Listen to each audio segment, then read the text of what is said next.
Good afternoon भाई, कैसे हैं आप लोग? बताइए। बढ़िया।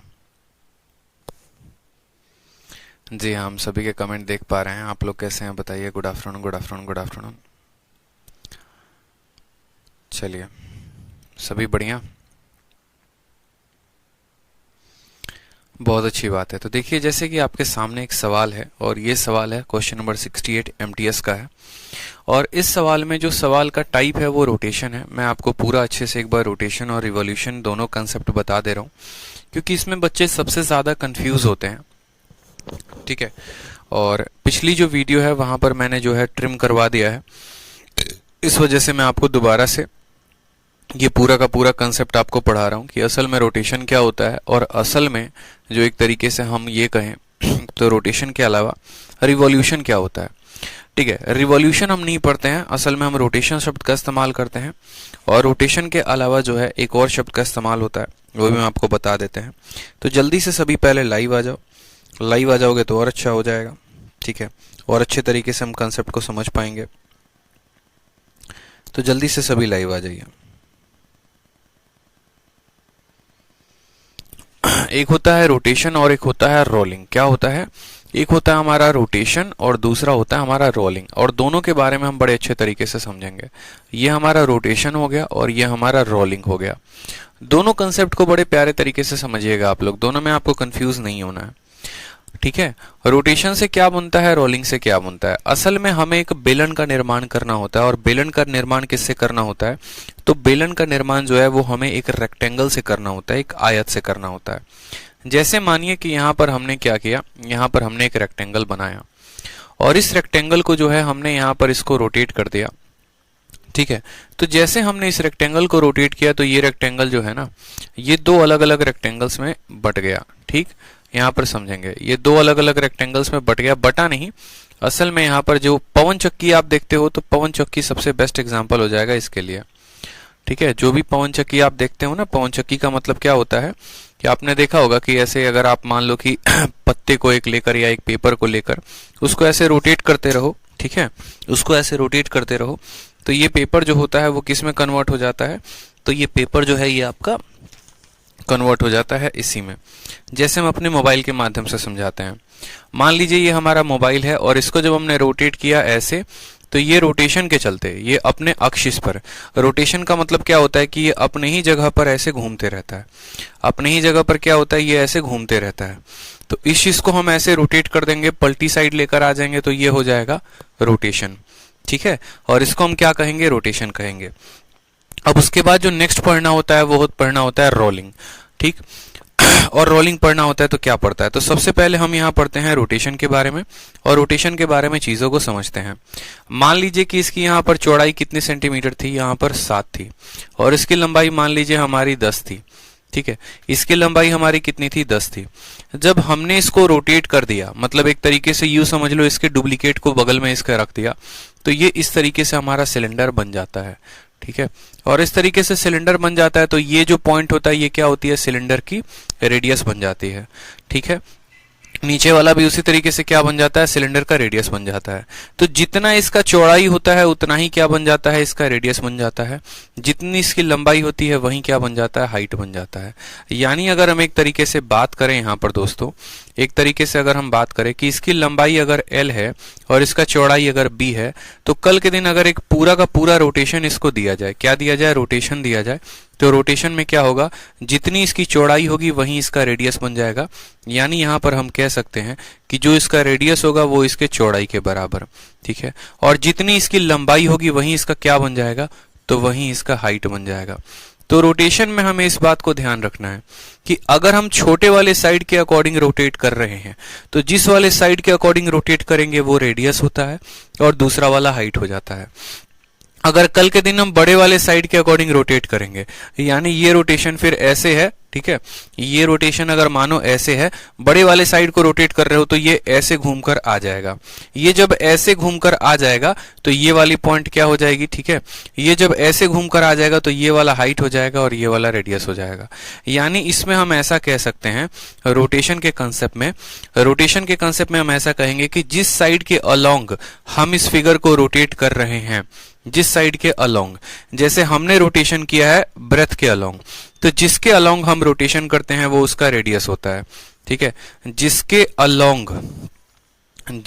अलोंग चाहे वो लेंथ हो या फिर ब्रेथ हो, रोटेशन होता है, जिसके अलोंग रोटेशन होता है, ठीक है, जिसके अलोंग रोटेशन होता है वह रेडियस बन जाता है। वह क्या बन जाता है, वह सिलेंडर का, ठीक, वह सिलेंडर का क्या बन जाता है, तो वह सिलेंडर का रेडियस बन जाता है, वह सिलेंडर का रेडियस बन जाता है। इस बात को आपको ध्यान रखना है, रेडियस बन जाता है, ठीक है। यानी यहां पर अगर हमने इसका रोटेशन किया है और इसका रोटेशन किसके अलोंग किया हुआ है, इसका रोटेशन ब्रेथ के अलोंग किया है, तो रेडियस ब्रेथ बन जाएगा और हाइट हमारा लेंथ बन जाएगा।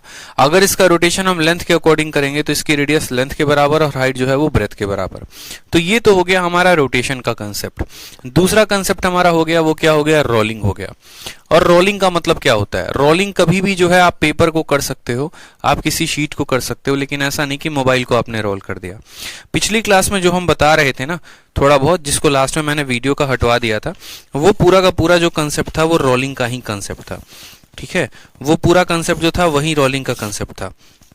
जैसे मानिए कि आपके सामने ये पेपर है और ये पेपर को मैं यहां पर बना रहा हूं, देखते चलेंगे, ठीक। तो रोलिंग में कंसेप्ट क्या क्या इस्तेमाल होता है, जैसे मानिए आपका ये सिलेंडर है और इस सिलेंडर को आपको एक रेक्टेंगल है, सॉरी ये एक आयत है, और इस आयत को रोल करके क्या बनाना है, तो इस आयत को रोल करके जो है आपको एक बेलन का आकार देना है, रोलिंग देना है। जैसे मानिए ये पेपर हो गया, अब इस पेपर को आप रोल करना चाहते हैं। रोलिंग का सबसे बढ़िया एग्जांपल आप भांजे वाले से समझ सकते हैं, भूजे वाले से। भूजा वाला कौन सा, जो रोड साइड में भूजा बना रहा होता है, ट्रेन में बना रहा होता है, या फिर आप अपने बचपन में भी खाए होंगे, ठीक है। तो वो क्या करता है, ऐसा पेपर लेता है और ऐसे पेपर को रोल कर क्या कर देता है, ऐसे आप इसको रोल करते हो, इसको कहते हैं रोलिंग। जब आप इसको रोल करते हो तो या तो आप इसको इस तरीके से रोल करके क्या बना सकते हो, बेलन बना सकते हो, सिलेंडर बना सकते हो। तो रोलिंग एक तो ऐसे हो गया, और नहीं तो दूसरी रोलिंग आप इसको ऐसे कर सकते हो और ऐसे रोल करके आप इसको एक ऐसे सिलेंडर बना सकते हो। यानी इसमें भी रोलिंग दो प्रकार की होती है, एक हमारा ये वाला साइड फोल्ड हो जाए, रोलिंग भी कहते हैं या फोल्डिंग भी कहते हैं, दोनों होता है कि अगर हम इसकी फोल्डिंग कर रहे हैं तो ऐसे कर रहे हैं, या रोलिंग कर रहे हैं तो ऐसे कर रहे हैं, ठीक है। तो यहां पर हमने समझा यहां पर कि जैसे मानो ये हमारा है और ये क्या हो जाएगी, इसकी चौड़ाई हो जाएगी और ये हमारी इसकी लंबाई हो जाएगी, समझेंगे। तो अगर हमने इसको ऐसे रोल करना शुरू कर दिया, देखो जिसके अलोंग हमने यहां पर रोल किया, तो ये रोलिंग हमारा दो प्रकार का हो गया, दिख रहा है ना। ये रोलिंग हमारा कितने प्रकार का हो गया, दो प्रकार का। एक हो गया हमारा अलोंग ब्रेथ, ठीक है, कि हमने इसको ब्रेथ के अकॉर्डिंग रोल किया है, और दूसरा हमारा हो जाएगा दोस्तों अलोंग लेंथ हो जाएगा। सब बातों को एक एक अच्छे तरीके से समझाएंगे, चिंता मत करो।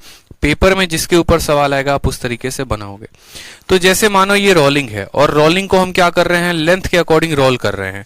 इसकी जो लंबाई है ना वो टर्न हो रही है और वो सर्कुलर शेप ले रही है। ये जो लंबाई है ये सर्कुलर शेप ले रही है। अब जब ये सर्कुलर शेप लेकर ऐसा सिलेंडर आ गया तो जो इसका हाइट है, ये सिलेंडर का देखो जो इसका हाइट है, ये हाइट क्या बन जाएगा, तो हाइट हमारा ब्रेथ बन जाएगा।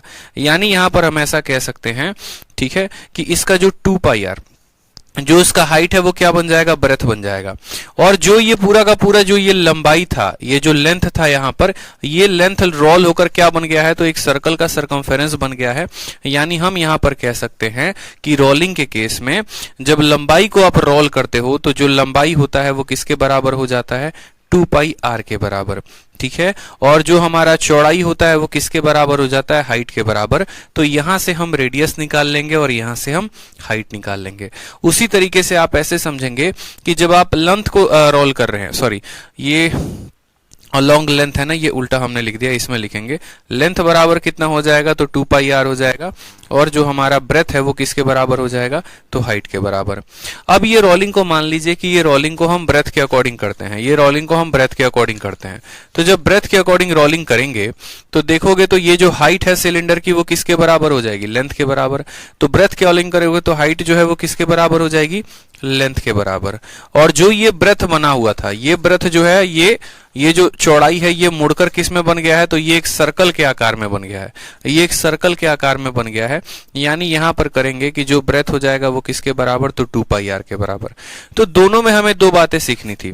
जैसे यहां पर रोटेशन में हमने सीखा कि जिस साइड को हम रोटेट करते हैं वो हमारा क्या हो जाता है, रेडियस बन जाता है। अगर हम ब्रेथ को रोटेट कर रहे हैं तो ब्रेथ रेडियस बन जाएगा, लेंथ को रोटेट कर रहे हैं तो लेंथ रेडियस बन जाएगा, और जो बच जाता है वो हाइट के बराबर होता है। और रोलिंग में हमने ये सीखा है कि जिसको हम रोल करते हैं वो सरकमफेरेंस के बराबर हो जाता है। अगर हम लंबाई को रोल कर रहे हैं तो लंबाई हमारा 2 पाई आर के बराबर हो जाएगा, या फिर अगर चौड़ाई को रोल कर रहे हैं तो चौड़ाई 2 पाई आर के बराबर हो जाएगा, और जो बच जाता है वो किसके बराबर होता है, हाइट के बराबर। तो सवालों में बड़े अच्छे तरीके से हमें यह समझना है कि सवाल में रोलिंग का क्वेश्चन पूछा गया है या रोटेशन का क्वेश्चन पूछा गया है। तो जो सबसे पहला सवाल था यहां पर, यह सवाल आपका एमटीएस का क्वेश्चन है, और सवाल में कहा गया है कि एमटीएस में जो सवाल आया था वो ये आया था कि लंबाई और चौड़ाई किसी रेक्टेंगल की 15 और चौड़ा दी गई है, और कहा गया है कि रेक्टेंगल को रोटेशन दिया गया है। क्या दिया गया है, एक पूरा का पूरा फुल रोटेशन दिया गया है। तो बोला गया है वॉल्यूम क्या होगी ये बता दो। तो आप बोलोगे सर जब रोटेशन दिया जाता है, क्या दिया जाता है, जब रोटेशन दिया जाता है तो जिसके साइड से रोटेट किया जाता है वो रेडियस बन जाता है। अगर हम यहां पर ब्रेथ के साइड से रोटेट करेंगे तो ब्रेथ रेडियस होगा, लेंथ के साइड से रोटेट करेंगे तो लेंथ रेडियस होगा। कहा गया यहां पर किसको रोटेशन दिया गया है, ब्रेथ के अकॉर्डिंग। इसको रोटेशन दिया गया है ब्रेथ के अकॉर्डिंग, यानी सिलेंडर का जो रेडियस हो जाएगा वो कितना हो जाएगा, इस सिलेंडर का रेडियस इसके ब्रेथ के बराबर यानी 12 के बराबर। और जो बच जाता है वो क्या हो जाता है, तो वो सिलेंडर का हाइट हो जाता है, यानी 15 सेंटीमीटर क्या होगा, तो सिलेंडर का हाइट होगा। अब सवाल में हमसे पूछा गया कि बताओ वॉल्यूम किसके बराबर होगा। तो सिलेंडर का जो वॉल्यूम होता है वो किसके बराबर होता है, तो पाई आर स्क्वायर एच के बराबर होता है। पाई के जगह पर पाई लिखेंगे, रेडियस के जगह पर 12 का स्क्वायर हो जाएगा तो 12 इंटू 12, और हाइट के जगह पर हम कितना लिख देंगे, 15 लिख देंगे। 12 का स्क्वायर कितना होता है, तो 144 होता है। इसको 15 के साथ गुना करो, 15 का 4 गुना 60, 15 का 4 गुना 66 का 6, और 15 कम 15 और 6 21, 2160 पाई हमारा आंसर आ रहा है। 2160 पाई क्या होगा, आंसर होगा। Length and breadth of a rectangle are इतना एंड इतना if the rectangle is given one full rotation about it breadth as the axis.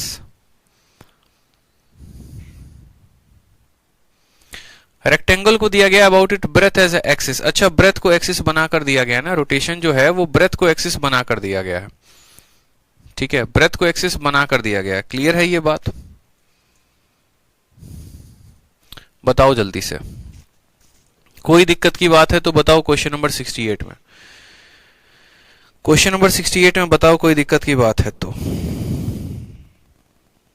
Breadth को एक्सिस बनाकर दिया गया, बताइए। क्वेश्चन नंबर 68 में कोई भी परेशानी है तो बताइए।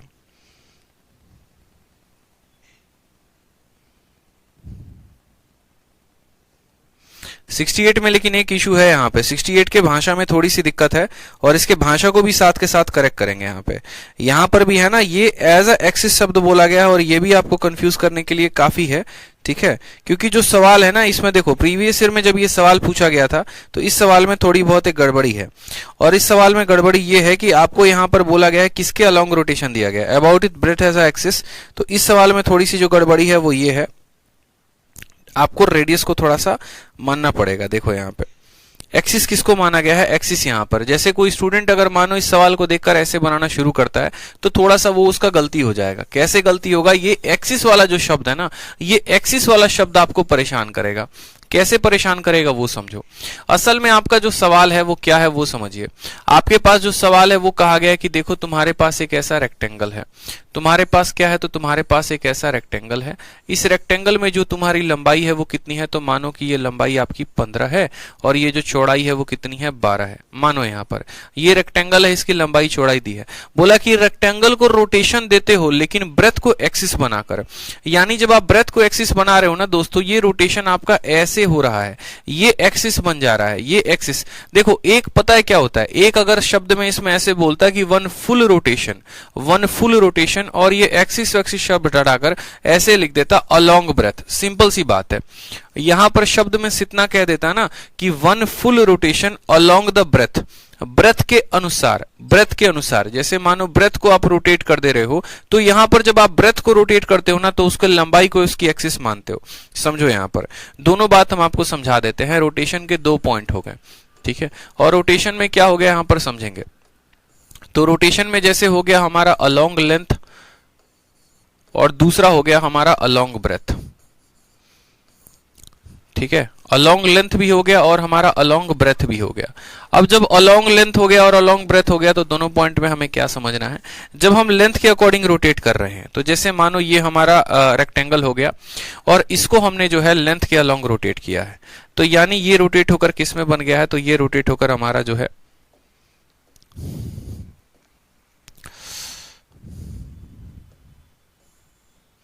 आप ऐसे समझ लो कि ये रोटेट होकर इसमें ऐसे बन गया है, ठीक है। तो ये जो रोटेशन हुआ है ना, ये अलोंग लेंथ हुआ है, यानी ये हमारा ब्रेथ है और ये हमारा लेंथ है और इसके अकॉर्डिंग रोटेट हुआ है। तो जो रेडियस है वो क्या बन जाता है, b बन जाता है, जो हाइट होता है वो l बन जाता है, कोई दिक्कत की बात नहीं। लेकिन जब आप अलोंग लेंथ करते हैं ना, जब आप लेंथ के अलोंग इसको रोटेट करते हैं, तो जो एक्सिस रोटेट होता है वो कौन सा एक्सिस रोटेट होता है, तो हमारा ब्रेथ वाला एक्सिस रोटेट होता है। उसी तरीके से जब आप यहां पर ब्रेथ के अकॉर्डिंग रोटेट कर रहे होते हैं, तो ब्रेथ के अकॉर्डिंग रोटेशन का मतलब क्या होता है कि ये आपका एक पेपर है, इस पेपर की लंबाई ये है और ये आपकी इसकी चौड़ाई है। जब आपने इसको ब्रेथ के अलोंग रोटेट किया है, जब आपने इसको ब्रेथ के अलोंग रोटेट किया है, तो ये सिलेंडर पूरा का पूरा किस में कन्वर्ट हो गया है, तो ये सिलेंडर पूरा का पूरा जो है ये आपको इस तरीके से रोटेट होगा और इस तरीके से रोटेट होगा, तो ये सिलेंडर हमारा कुछ ऐसे बन जाएगा, ठीक है। ये बहुत लंबा यहां नीचे जाएगा और ये हमारा क्या हो जाएगा, तो ये हमारा सिलेंडर का हाइट हो जाएगा और इस तरीके से ये रोटेशन होगा, इस तरीके से ये रोटेशन होगा। यही बात हम आपको समझाने की कोशिश कर रहे हैं कि देखिए, फिर ये वाला इसका क्या हो जाएगा, तो ये वाला इसका ब्रेथ हो जाएगा और जो रेडियस होगी वो किसके बराबर होगी, l के बराबर। तो अगर हम लंबाई के अकॉर्डिंग रोटेट करेंगे, लंबाई के अकॉर्डिंग रोटेट किया तो ये हो गया, और अगर हम चौड़ाई के अकॉर्डिंग रोटेट करेंगे तो क्या हो जाएगा, ये हो जाएगा। अलोंग, एक मिनट रुको,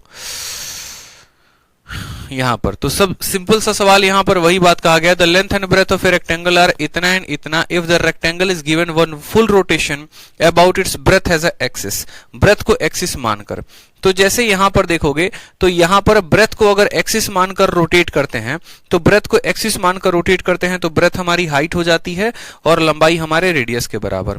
और अगर यहां पर लेंथ को एक्सिस मानकर रोटेट करते हैं, तो लेंथ को एक्सिस मानकर रोटेट करते हैं, तो लेंथ हमारी हाइट हो जाती है और ब्रेथ हमारा रेडियस के बराबर।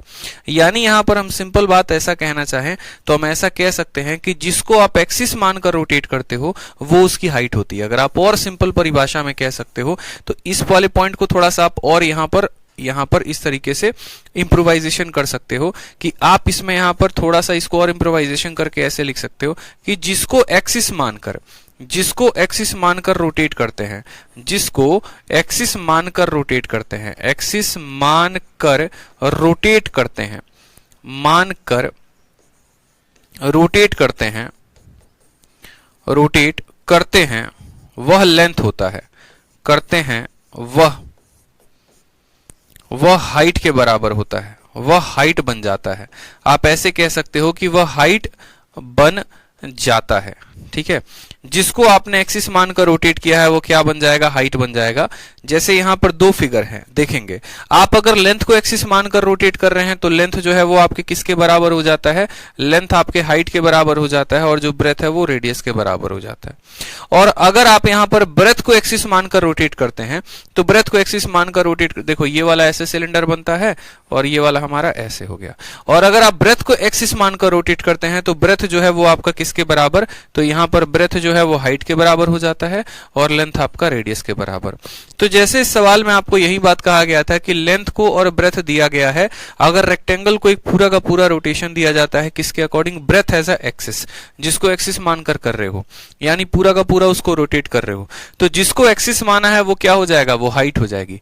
यानी इस सवाल में उल्टा हो जाएगा, हाइट जो होगा वो कितना हो जाएगा, 12 हो जाएगा और रेडियस जो होगी वो कितनी हो जाएगी, 15 हो जाएगी। तो उसके बाद जो आपका वॉल्यूम आएगा वो कितना कितना आएगा, तो पाई आर स्क्वायर एच आ जाएगा। यहाँ पर पाई के जगह पर पाई रखेंगे, रेडियस के जगह पर यहाँ 15 इंटू 15 रखेंगे और हाइट के जगह पर 12 रखेंगे। अब यहाँ पर पाई का स्थान रखेंगे, 15 का स्क्वायर कितना होता है, 225 होता है, और 225 को 12 के साथ गुना, 12 का 5 गुना 60, 12 दूनी 24, 30, 12 दूनी 24 और 27 पाई हमारा आएगा, और ये हमारा करेक्ट आंसर होगा। Option number D for Devsena जो होगा वो करेक्ट आंसर होगा। ठीक है, क्लियर है। अब जाकर ये सवाल जो है ये परफेक्ट बना है, और अब जाकर ये अंडरस्टैंडिंग जो है इसकी डेवलप हुई है। तब इस बात को समझेंगे। ये 2 पॉइंट है, इन दोनों पॉइंट को जिसके एक्सिस के अलोंग, अगर आप लेंथ को एक्सिस बना रहे हो तो लेंथ हाइट है, अगर आप ब्रेथ को एक्सिस बना रहे हो तो ब्रेथ जो है वो इसकी हाइट हो जाएगी। ठीक है, जिसको एक्सिस बनाते हैं वो क्या बन जाता है, हाइट बन जाता है। इसीलिए यहां पर रखा है कि जिसको एक्सिस मानकर रोटेट करते हैं वो क्या बन जाता है, हाइट बन जाता है। ठीक है, और दूसरा वाला क्या हो जाता है, रेडियस हो जाता है। जैसे एक और सवाल देखिए, क्वेश्चन नंबर 69। अब यहां पर ये सवाल जो है वो रोलिंग का है। मैंने आपको दोनों बताया है, रोटेशन भी बताया है, रोलिंग भी बताया, क्योंकि सवाल में दोनों पूछे गए हैं। अब यहां पर देखोगे तो ये वाला पहला पॉइंट हमने क्या पढ़ा है, रोटेशन पढ़ाया। दूसरा वाला पॉइंट हमने क्या पढ़ा है, रोलिंग पढ़ाया। रोलिंग में भी क्या था, जिसको रोल करते हो, जिसको रोल करते हो वो आपका सरकमफेरेंस बन जाता है। जैसे यहां पर जिसको रोटेट करते हो वो हाइट बन जाता है, और यहां पर जिसको रोल करते हो वो सरकमफेरेंस बन जाता है। तो यहां वाला भी नोट लिखना चाहते हो तो लिख सकते हो कि जिसको रोल करते हैं, जिसको रोल करते हैं वो क्या बन जाता है, जिसको रोल करते हैं। जैसे मानो ब्रेथ को रोल किया है तो ब्रेथ हमारा सरकमफेरेंस के बराबर, लेंथ को रोल किया है वो सरकमफेरेंस के बराबर। तो जिसको रोल किया जाता है, जिसको रोल किया जाता है वह क्या हो जाता है, वह सरकमफेरेंस के बराबर हो जाता है, वह सरकमफेरेंस के बराबर हो जाएगा। ठीक है, सिंपल भाषा में लिखना है कि वह सरकमफेरेंस के बराबर हो जाएगा।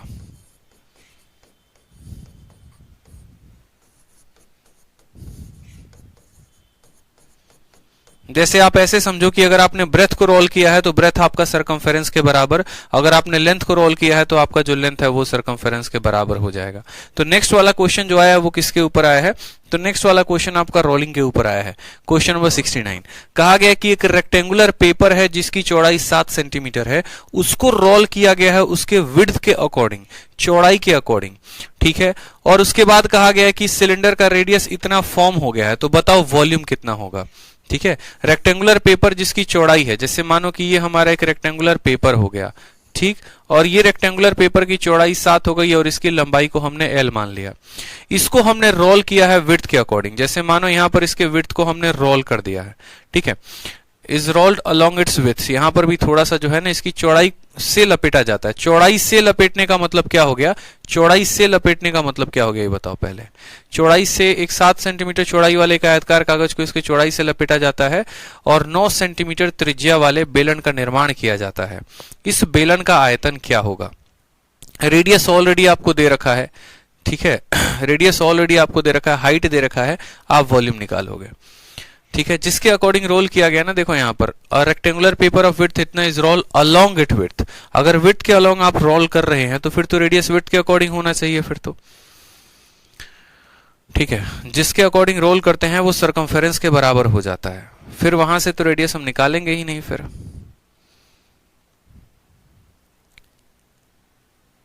इस सवाल में है ना, इस सवाल के भी लैंग्वेज में बहुत प्रॉब्लम है। प्रीवियस ईयर वाले थोड़ा ढंग का क्वेश्चन बना ले तो जरा मजा आ जाए। ठीक है, यहां पे समझो रेक्टेंगुलर पेपर है जिसका विड्थ 7 सेंटीमीटर, इसको रोल अलोंग विड्थ नहीं होगा यहाँ पे। अगर यहां पर दिया गया ना विड्थ के अकॉर्डिंग, तो विड्थ की जो रोलिंग होती है वो गलत होती है। जैसे इस सवाल का एक और आपका क्वेश्चन आया हुआ है प्रीवियस ईयर में, वो क्वेश्चन हम आपको दिखा देते हैं। ठीक है, सवाल में कहा गया कि लेंथ ऑफ विड्थ तो है, ठीक है, जैसे एक सवाल आपका पेपर में पूछा गया था आज से कुछ समय पहले, और वो सवाल भी हम आपको एक बार जो है अभी लिखवा देते हैं ताकि आप लोग का थोड़ा सा कंफ्यूजन जो है वो क्लियर हो सके। अब सवाल में क्वेश्चन आया था कि एक रेक्टेंगुलर शीट का पेपर है 44 इंटू 20 का, उसको रोल किया गया था लेंथ के अकॉर्डिंग। ठीक है, उसको रोल किया गया था लेंथ के अकॉर्डिंग, तो वहां पर जिसके अकॉर्डिंग आप उसको रोल करते हो ना वो सरकमफेरेंस के बराबर हो जाता है। इस बात को हमेशा ध्यान रखें। जैसे प्रीवियस ईयर का क्वेश्चन एक हमारे पास सवाल में पूछा गया है, a rectangular sheet of paper 44 centimetre into 20 centimetre is rolled along in the length to form a cylinder, find the volume of cylinder. तो उसके अकॉर्डिंग जिसमें भी आप उसको रोल करते हो ना, वो हमेशा जो है उसके सरकमफेरेंस के बराबर होता है। इस सवाल में या तो टाइपिंग मिस्टेक हो सकती है, ठीक है, जिसके अकॉर्डिंग रोल किया जाता है, याद रखेंगे हमेशा वो सरकमफेरेंस के बराबर होता है। जैसे हम आपको ये सवाल दिखा भी देते हैं, ठीक है, ये सवाल आपका प्रीवियस ईयर का है। देखो प्रीवियस ईयर वाले भी गलती करते हैं, जरूरी नहीं है एसएससी वाले सही हो, बाद में उनके आंसर्स को चैलेंज भी किया जाता है। हम आपको गूगल पे ही दिखा देते हैं, ठीक है। सवाल में कहा गया रेक्टेंगुलर, ठीक है, रेक्टेंगुलर शीट ऑफ पेपर 44 18 वाला क्वेश्चन है क्या, ठीक है। एक बार देखते हैं, sheet of paper is rolled, देखो आ गया, a rectangular sheet of paper 44 into 18 is rolled along with length and a cylinder is formed, radius of a cylinder. तो साफ तौर पर कहा गया when the rectangular sheet is long along it length we find the length of the sheet formed the circumference of its base and इतना। तो सीधी सी बात है भैया, सरकमफेरेंस जो हो जाता है वो किसके बराबर हो जाता है, यहाँ पर 2 पाई आर के बराबर। जैसे मानो ये शीट है आपका, ये 44 इसकी लंबाई है और ये 18 है, तो जिसको जब आप रोल करते हैं ना दोस्त, तो ये जो रोलिंग होता है ये इसके सरकमफेरेंस के बराबर होता है, और जो बच जाता है वो उसकी हाइट होती है। यही बात हमने आपको यहाँ पर पढ़ाया, यही बात हमने लिखाया यहाँ पर कि देखिए आप रोलिंग में जिसको रोल किया जाता है वो सरकमफेरेंस के बराबर, यानी अगर आप लंबाई के अकॉर्डिंग रोल कर रहे हो तो लंबाई सरकमफेरेंस के बराबर, चौड़ाई के अकॉर्डिंग रोल कर रहे हो तो चौड़ाई सरकमफेरेंस के बराबर। कंफ्यूज होने की कहीं पर भी कोई भी जरूरत नहीं है, ठीक है। यानी अगर इसकी लंबाई सरकमफेरेंस के बराबर तो रेडियस हम निकालते हैं 7। तो यानी इस क्वेश्चन पे जो है प्रीवियस ईयर का चैलेंज किया जाना था। असल में ये सवाल प्रीवियस ईयर में गलत दिया गया है एमटीएस में, और यहाँ पर अलोंग इट विथ ना कह के यहाँ पर थोड़ा सा सुधार इनको करना है अपने सवालों में। इतने से ही मायने बहुत ज्यादा बदल जाते हैं, और यहाँ पर इनको लेंथ लिखना था, तब जाकर ये सवाल सही होता, ठीक है। कि इसको चौड़ाई से ना लेकर लंबाई से लपेटा जाता है। किससे लपेटा जाता है, तो लंबाई से। लंबाई से जब आप लपेटोगे तब जाकर आपका ये जो सवाल होगा ये सही होगा, ठीक है। तो ये सवाल में आपका जो है ध्यान रखना है आपको ये बात, ठीक है, समझो। तो यहां पर हमने इस बात को समझा बड़े अच्छे तरीके से कि जिसके अलोंग रोटेट करते हैं। तो सवाल में यहां पर, अच्छा एक और बात, यहां पर भी विड्थ नहीं देगा, यहां पर भी आपको लेंथ देगा। ये विड्थ सही है, ठीक है, विड्थ इतना centimetre is rolled along with length, यहां पर भी विड्थ नहीं देगा ना, ये लेंथ देगा,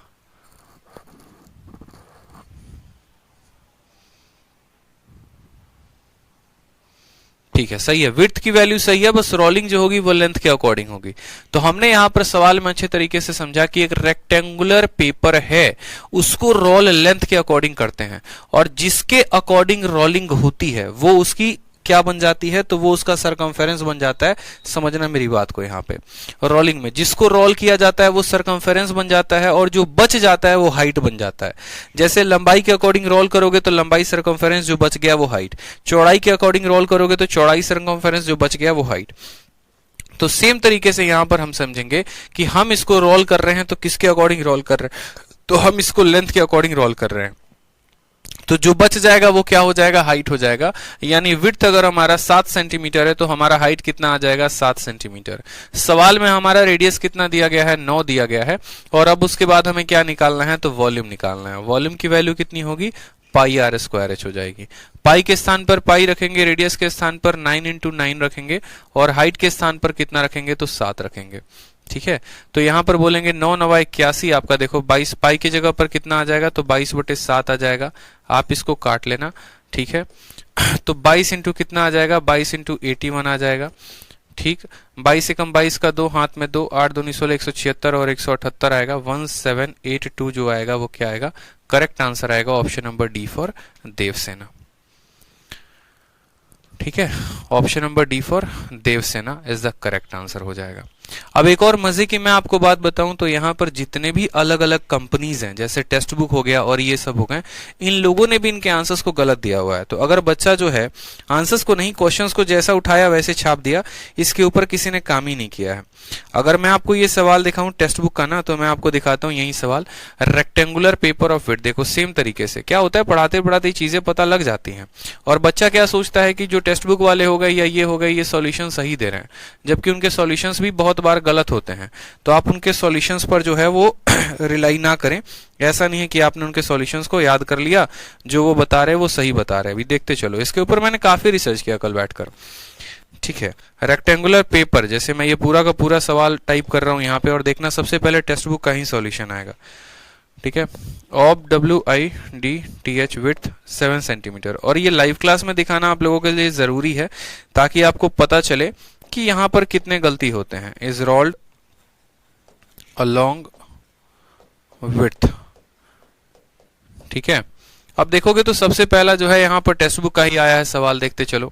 और टेक्स्ट बुक ने भी सेम सवाल उठाकर लिख दिया हुआ है, सेम सवाल उठाकर। देखो यहाँ पर टेक्स्ट बुक का है ना, rectangular paper of width 7 centimetre is roll along with it and cylinder of इतना is formed, the volume of cylinder is. इन्होंने लिखा भी है कि MTS का प्रीवियस ईयर पेपर है 24 तारीख, जो 14 अगस्त 2019 को हुआ था, 14 अगस्त 2019 को हुआ था। अब यहाँ पर जब इनके सवाल देखोगे तो इन सवाल में करेक्शन भी नहीं किया हुआ है, वही उठाकर इन्होंने चेप दिया है। और बस इन्होंने सॉल्यूशन में क्या लिखा हुआ है, तो रेडियस इतना है, हाइट जो है वो इतना है, ये विड्थ ऑफ पेपर है। देखो हाइट को इन्होंने विड्थ ऑफ पेपर के बराबर मान लिया है, जबकि विड्थ ऑफ पेपर के बराबर हाइट हो ही नहीं सकता है। जिसको हम रोटेट, जिसको हम यहाँ पर एक तरीके से रोल कर रहे होते हैं, वो सरकमफेरेंस के बराबर हो जाता है। अगर आप यहाँ पर इस सिलेंडर को इसके चौड़ाई के अकॉर्डिंग रोटेट ये करोगे आप उसको, ठीक है, यहाँ पर रोल करोगे, तो जिसके अकॉर्डिंग रोल करोगे वो उसका सरकमफेरेंस बन जाएगा। चौड़ाई के अकॉर्डिंग करोगे तो चौड़ाई सरकमफेरेंस बन जाएगा, ये कॉन्ट्राडिक्शन हो जाएगा फिर। तो यहां पर सवाल में लेंथ होना जरूरी था, लेकिन होता क्या है कि कंपनीज भी हो गई, जितने भी हो गई, वो क्या करते हैं, सिंपल एज इट इज उठाते हैं और छाप देते हैं, और ये इनकी सबसे बड़ी गलती होती है। तो आप थोड़ा सा करेक्ट रहा करें। दोबारा से मैं आपको समझा दे रहा हूं, दोबारा से हमने क्या क्या समझाया, हमारे आधे घंटे लग गए ये 2 कंसेप्ट को सीखने में, लेकिन फिर भी कोई बात नहीं। दोबारा से हम आपको दोनों पॉइंट को वापस से क्लियर कराते हैं, समझिएगा। एक होता है रोटेशन, एक होता है यहां पर, ठीक है, रोलिंग। रोटेशन किसका किया जाता है, तो रेक्टेंगुलर पेपर का। रोलिंग किसका किया जाता है, रेक्टेंगुलर पेपर का। जब आप रोटेट करते हैं तो इसी के डुप्लीकेट को इसके बगल में खड़ा कर देते हैं, जिसके अकॉर्डिंग आप रोटेट करते हैं। अगर आप लेंथ को एक्सिस मानकर रोटेट करते हैं तो वह उसकी हाइट होती है, अगर ब्रेथ को एक्सिस मानकर रोटेट करते हैं तो वह उसकी हाइट हो जाती है, और जो बच जाता है यहां पर वो रेडियस कहलाता है। ठीक है, तो जिसको एक्सिस मानकर रोटेट करते हैं वो क्या हो जाता है, तो वो हाइट, ठीक है, वह हाइट क्या हो जाता है, वह हाइट बन जाता है। ठीक, और जो बच गया यहां पर ये भी लिख सकते हो एंड, ठीक है, एंड जो बच गया, ठीक है, जो बच गया वह रेडियस कहलाता है, वह रेडियस बन जाता है। क्या बन जाता है, तो वह रेडियस बन जाता है। अब यहां पर आते हैं, तो यहां पर हमने समझा है, ठीक है, थोड़ा डिटेल वे में। यहां पर देखो इसी पॉइंट को, रोटेशन को थोड़ा डिटेल में समझा कि अगर लंबाई के अकॉर्डिंग रोटेट कर रहे हैं तो लंबाई हाइट हो जाएगी, जो बच गया रेडियस। अगर चौड़ाई के अकॉर्डिंग रोटेट करेंगे तो चौड़ाई जो है वो हमारी क्या बन जाएगी, हाइट, और जो आ गया बच गया वो रेडियस। उसके बाद हमने पढ़ा रोलिंग। रोलिंग में आप ऐसे समझ लो, पेपर को रोल करना।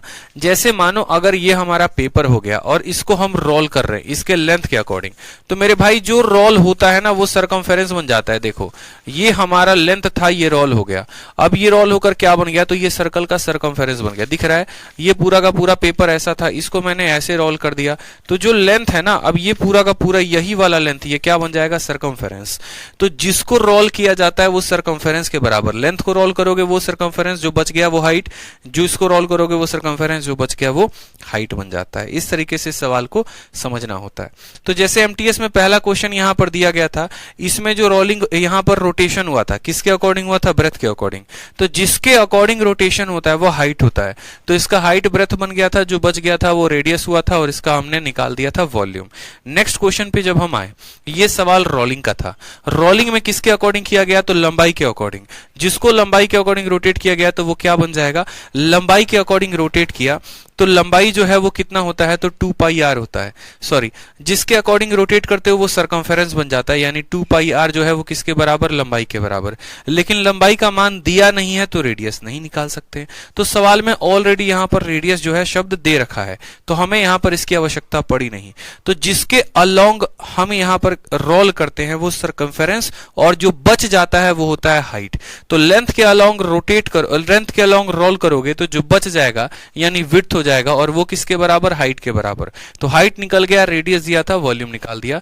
ये 2 प्यारे प्यारे कंसेप्ट थे जिनका हमें समझना था। ठीक है।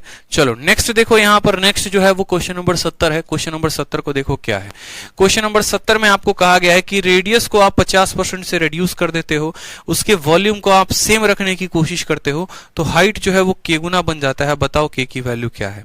ये सभी सवाल जो है हमने आपको किस में पढ़ा रखे हैं, तो परसेंटेज में पढ़ा रखे हैं। इतने परसेंट से लंबाई में डिक्रीज हो, इतने परसेंट से हाइट में डिक्रीज हो, एरिया पे क्या चेंज होगा, वॉल्यूम पे क्या चेंज होगा, और डेली हम आपको बता भी रहे। तो इस सवाल को समझो, रेडियस को आपने 50% से कम कर दिया है, यानी अगर हम रेडियस की बात माने तो 50% का बट्टा 1/2 होता है, तो रेडियस हमारा कितना हो गया, 2 से 1 हो गया। ठीक है। उसके बाद जो है वापस से रेडियस कितना हो जाएगा, तो 2 से 1 हो जाएगा। क्यों? क्योंकि वॉल्यूम जब हम निकालते हैं तो रेडियस की 2 बार आवश्यकता पड़ती है। ठीक है। सिलेंडर का जो वॉल्यूम होता है दोस्तों वो कितना होता है, तो पाई r स्क्वायर h होता है। यहां रेडियस 2 बार आया है, इसीलिए रेडियस के रेशियो को 2 बार लिखेंगे। हाइट हमारा 1 बार आया है, हाइट के बारे में कोई भी चर्चा नहीं है। सवाल में कहा गया है कि आपका जो रेडियस है वो 50% से डिक्रीज हुआ है, लेकिन वॉल्यूम उतना ही है जितना पहले था। तो वॉल्यूम का रेशियो कितना है, तो 1:1 है। वॉल्यूम का रेशियो कितना है दोस्तों, तो 1:1 है। यानी रेडियस 50% से डिक्रीज हुआ, वॉल्यूम उतना ही है, तो हाइट कितना गुना होगा। तो ये चीज हमने आपको बता रखी है कि जब ऐसा आए तो हम क्या करते हैं, क्रॉस मल्टीप्लाई। 1 × 1 × 1 यहां कितना आ जाएगा, तो 1 आ जाएगा। 1 × 2 × 2 यहां कितना आ जाएगा, 4 आ जाएगा। तो हाइट अपने आप का कितना गुना हो गया, 4 गुना। तो कहा गया then height becomes k times the original height, यानी k की वैल्यू कितनी होगी, 4 होगी। और इसका आंसर होगा option number D is the correct answer. ठीक है। चलो आ जाओ नेक्स्ट क्वेश्चन नंबर 71 देखो। सेम तरीके से कहा गया है कि रेडियस को आपने 120% से इंक्रीज किया है, हाइट को आपने 40% से इंक्रीज किया है, तो वॉल्यूम में कितना परसेंट जो होगा वो इंक्रीज होगा। तो ये सवाल आपके ऊपर है, 71 आप बनाओगे। सेम तरीके से मेंस का क्वेश्चन है, देखो 72 नंबर सवाल।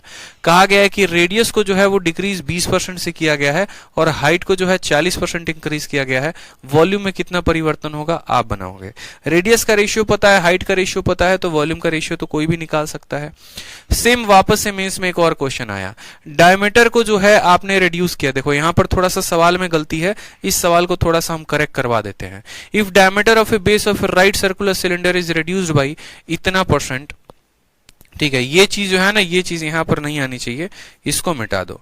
ये यहां फर्जी दिया गया है, इसको थोड़ा सा करेक्ट करो। ठीक है। और यहां पर भी जो रेशियो है ना, ये इंग्लिश में थोड़ा सा जो है, इंग्लिश में ही थोड़ा सा जो है ना वो टाइपिंग मिस्टेक है, बस और कुछ नहीं है। इज रिड्यूस्ड बाई 33 सही 1/, ठीक है। बस यहां पर थोड़ा सा इंग्लिश में टाइपिंग मिस्टेक है, ये करेक्ट कर लेंगे। अब देखो इस सवाल को मैं करके एक बता भी दे रहा हूं। एक सवाल में आपको 73 बता दे रहा हूं, उसके आधार पर आप 72 भी कर लेंगे, उसके आधार पर आप 71 भी कर लेंगे। ठीक है। तो 71 और 72 आप खुद कर लेंगे, 73 में बता दे रहा हूं। अब सवाल नंबर 73 में देखोगे तो क्या बोला गया है वापस से कि आप जो है डायमीटर को 33 सही 1/3% कम कर रहे हो और हाइट को आप क्या कर रहे हो, डबल कर दे रहे हो, तो वॉल्यूम में क्या प्रभाव होगा। आपको एक बात अच्छे से पता है कि जो परसेंटेज इंक्रीज या डिक्रीज डायमीटर में होता है, वही परसेंटेज इंक्रीज या डिक्रीज रेडियस में भी होता है। डायमीटर को 2 गुना करोगे, रेडियस भी 2 गुना, डायमीटर को 5 गुना करोगे, रेडियस भी 5 गुना। तो सवाल में कहा गया डायमीटर को आपने 33 सही 1/3 से रिड्यूस किया है, तो रेडियस भी उतना ही से रिड्यूस हो जाएगा। 33 सही 1/3 का मतलब 1/3, यानी 3 में 1 की कमी, तो वो कितना हो गया, 3 से 2 हो गया। फिर से रेडियस को एक बार और लिखेंगे तो वो कितना हो जाएगा, 3 से 2 हो जाएगा। उसके बाद हमसे कहा गया हाइट को हमने क्या किया है, तो हाइट को हमने 1 से 2 कर दिया है कि वॉल्यूम हमारा डिक्रीज हुआ है। और कितने से डिक्रीज हुआ है, तो 11 सही 1/9% से डिक्रीज हुआ है। 11 whole 1/9% is the correct answer. Clear है।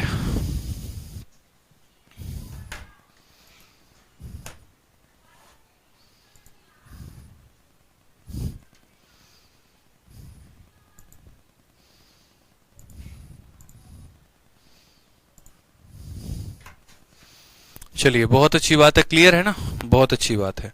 रेडियस हमारा 33 सही 1/3% से डिक्रीज, यानी 3 से 2, 3 से 2। हाइट हमारा 2 गुना हो गया, यानी 1 से 2। यानी यहां पर अगर हम बात करें तो वॉल्यूम पहले 9 था, वॉल्यूम 8 है, तो 1 की डिक्रीज 9 के ऊपर 1/9 × 100 11 सही 9%। अगला सवाल देखिए 74, रेडियस को जो है वो 20% से इंक्रीज किया गया है, बोला गया हाइट को तुम कितना परसेंट कम करोगे कि वॉल्यूम सेम रहेगा। आप इसको बना सकते हैं, 74 आप इसको बनाइएगा। 75 भी सेम क्वेश्चन है, यहाँ पर परसेंटेज इंक्रीज या डिक्रीज है, वो भी आप इसको कर सकते हैं, तो वो भी 75 और 76 आप इसको करेंगे। ठीक है, नेक्स्ट क्वेश्चन आते हैं 77 नंबर क्वेश्चन। 77 नंबर क्वेश्चन थोड़ा नया टाइप है, इसको हम जानते हैं, इसको हम बनाते हैं। क्या कहा गया सवाल में? कहा गया कि देखो एक फील्ड रोलर है, किस शेप में है? तो सिलेंडर के शेप में है। ठीक है, उसका जो डायमीटर है वो कितने मीटर का है? 1 मीटर का है। और उसकी जो लंबाई है वो कितना है? तो 1 सही 1 मीटर 4 मीटर है। जो स्पीड बोला गया, if the speed at which the roller is 14 revolution पर मिनट, 1 मिनट में कितने रोलिंग वो लगाता है? तो 14 चक्कर लगाता है। तो कहा गया है कि मैक्सिमम एरिया, ठीक है, that it can roll, maximum area that it can roll in 1 hour is, एक घंटे में वह कितना एरिया लगा सकता है। जैसे क्या होता है, आप ऐसे समझो कि मानो कि यहां पर एक क्या है, तो मानो कि ये आपका एक सिलेंडर है, समझना। ठीक है, एक मैं आपको रोलर दिखाता हूं कि क्या है क्या नहीं है। जैसे मानो कि यहां पर ये रोलर का एग्जांपल हम ले सकते हैं बोतल को। ठीक है, जैसे मानो कि एक फील्ड रोलर है, ये सवाल देखो बोला गया है कि एक फील्ड रोलर है और किस शेप में है? तो ये मानो ये हमारा फील्ड रोलर है, पानी का बोतल जो है ना ये रोलर है, ये जमीन पर ऐसे रोल करता है। आपने क्रिकेट के पिच देखे हैं, क्रिकेट के जो पिच होते हैं ना वहां पर रोलर की आवश्यकता पड़ती है मिट्टी को बराबर करने के लिए। तो कहा गया कि इसका जो डायमीटर है ना वो 1 मीटर का है, डायमीटर 1 मीटर का, तो रेडियस आधा मीटर का। इसकी जो लंबाई है, लंबाई का मतलब ये रोलर कितना लंबा है, ये जो रोलर है देखेंगे तो ये रोलर कितना लंबा है, यानी इस रोलर की हाइट, इस रोलर की हाइट कितनी दी गई है? तो 5/4 मीटर दी गई है। और कहा गया है कि ये रोलर 1 मिनट में 14 रिवॉल्यूशन लगाता है। अब सबसे बड़ी बात है कि जैसे ये रोलर चलना शुरू होगा, ये जब चलना शुरू होगा तो ये एक रिवॉल्यूशन में, यानी एक चक्कर में ये कितना दूरी कवर करेगा? तो बोलोगे सर एक चक्कर में ये जो है हमारा, देखो जैसे ये रोलर है, ये रोलर हमारे बोर्ड पर चल रहा है, ये रोलर हमारा ऐसे बोर्ड पर चल रहा है। इसके बैकग्राउंड को जो है आपको थोड़ा सा हम एक्सप्लेन करते हैं, व्हाइट बैकग्राउंड के जगह पर डार्क बैकग्राउंड लेकर। अब आप समझिए कि ये आपका रोलर है और ये रोलर आपका ऐसे चलना शुरू हुआ। जब ये एक चक्कर लगाएगा ना दोस्तों, तो ये जो एक चक्कर दूरी जो ये तय करेगा, देखो यहाँ पर ये चल रहा है ना, आप ऐसे समझो कि ये रोलर यहाँ से चलना शुरू हुआ, ठीक, और इस रोलर ने यहाँ पर एक चक्कर लगाया, हम इसको एक चक्कर लगवा रहे हैं, हमने एक चक्कर लगाए, यानी ये जो डिस्टेंस यहां पर आया ना, ये जो डिस्टेंस यहां पर आया, ये वाला पॉइंट आया और ये वाला पॉइंट आया, यहां से लेकर यहां तक इतनी दूरी इसने एक एरिया में कवर किया। क्रिकेट का पिच भी ऐसा ही होता है कि क्रिकेट के पिच पर जब आप रोलर को चलाते हैं तो वो मिट्टी दाबते जाता है, तो वो जो ये मिट्टी दाबा है असल में ये एरिया किसके बराबर है? तो ये एरिया जो इस सिलेंडर का कर्व सरफेस एरिया है ना, जो इसका ये कर्व सरफेस एरिया है, ये कर्व सरफेस एरिया के बराबर है। यानी एक रोलर उतनी ही मिट्टी दबाएगा या उतना ही एरिया एक चक्कर में कवर करेगा जितना उस सिलेंडर का कर्व सरफेस एरिया होगा। इस बात को ध्यान रखें। ये बात आप समझे या नहीं समझे? ठीक है, लाइव एग्जांपल आपको दिखाया मैंने कि अगर एक रोलर को आप मिट्टी के ऊपर चलाते हो या फिर आप उसको घुमाते हो तो एक चक्कर में वो 2πRh की दूरी तय करता है। कितने की दूरी तय करता है? तो 2πRh, यानी अपने कर्व सरफेस एरिया के बराबर। तो सबसे पहले यहां पर समझते हैं सवाल को। सवाल में जो रेडियस होगा वो आधा मीटर को हम 50 सेंटीमीटर कह सकते हैं। जो उसका हाइट होगा वो कितना होगा? तो जो उसका हाइट होगा यहां पर, या मीटर में ही लेके चलो ज्यादा बढ़िया रहेगा। रेडियस को अगर हम बोले तो 0.5 मीटर हम कह सकते हैं। उसके बाद जो उसकी हाइट होगी वो कहा गया है 1/4, यानी 5/4। हाइट हमारा कितना है? तो 5/4 मीटर है। सवाल में कहा गया यहां पर कि 1 मिनट में जो है वह कितने चक्कर लगाता है? तो 14 रिवॉल्यूशन लगाता है। 1 घंटे में कितना लगाएगा? तो सबसे पहली बात है 1 घंटे में कितना दूरी तय करेगा? तो सबसे पहले यहां पर हम जो है एक रिवॉल्यूशन के अंदर हम देखते हैं कि एक रिवॉल्यूशन के अंदर वह कितने एरिया को स्वाइप करेगा, कितना एरिया कवर करेगा। तो एक रिवॉल्यूशन में जो वो एरिया कवर करेगा वो उसका कर्व सरफेस होगा, यानी 2πRh होगा। और सवाल में कहा गया है कि 1 घंटे में वो कितना रोलिंग करेगा। ठीक है, तो यहां पर सीधी सी बात है भैया कि देखो 2πRh क्या हो गया? तो एक रिवॉल्यूशन में तय की गई दूरी हो गई। 2 पाई आर एच क्या हो गया यहां पर तो समझेंगे, तो बोलेंगे सर 2 पाई आर एच जो है वह एक चक्कर में तय किया गया एरिया हो गया। एक मिनट में वह कितने चक्कर लगाता है, तो एक मिनट में इसका 14 चक्कर लगाता है। यानी अगर हम बात करें कि एक मिनट में कितना दूरी तय करेगा, तो बोलोगे सर एक मिनट में जो दूरी तय करेगा इसी चक्कर का 14 गुना। ठीक है, एक चक्कर में इतनी दूरी और एक मिनट में 14 चक्कर, यानी एक मिनट में इतनी दूरी। हमें कहा गया है कितना पता करने को, एक घंटे में। तो यानी यहां पर एक घंटे में अगर हम पता करेंगे तो हम बोलेंगे सर एक घंटे में 60 मिनट होते हैं, यानी इसको किससे गुना करना पड़ेगा, तो 60 से। अब हमें इस बात को समझना है। पहले यहां पर इस पॉइंट में बताओ किसी को कोई दिक्कत है तो।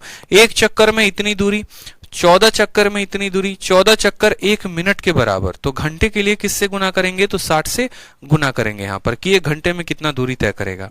वैल्यू को रखो यहां पर, आंसर लेकर आओ। 2 के जगह पर 2 रखो, पाई के जगह पर रखो यहां पर पाई बटे 7 यानी 22/7। रेडियस के जगह पर आप 1/2 रख सकते हो, हाइट के जगह पर आप 5/4 रख सकते हो, और यहां पर 14 रखो और यहां पर क्या रखो, 60 रखो। 7 और 2 से आपका 14 का 14 पूरा का पूरा खत्म हो जाएगा। ठीक है, कोई परेशानी की बात है बताओ। 4 से जो है आप इसको काटोगे तो 15 बार में खत्म हो जाएगा। 15 का 5 गुना 75, 75 का 2 गुना कितना हो जाएगा, 150। और 150 को हमें किसके साथ गुना करना है, 22 के साथ। 15 2 गुना 30 का 0 हाथ में 3, 15 2 गुना 30 और 3 33, और ये हमारा हो जाएगा 3300 के बराबर। ऑप्शन नंबर जो सी है वो करेक्ट आंसर हो जाएगा। हैप्पी जहांगीर हो गए, राज हो गए, सबके आंसर करेक्ट आ रहे हैं। तो रेडियस था, हाइट था, एक रिवॉल्यूशन में कितना एरिया स्वाइप किया उसको निकाल दिया।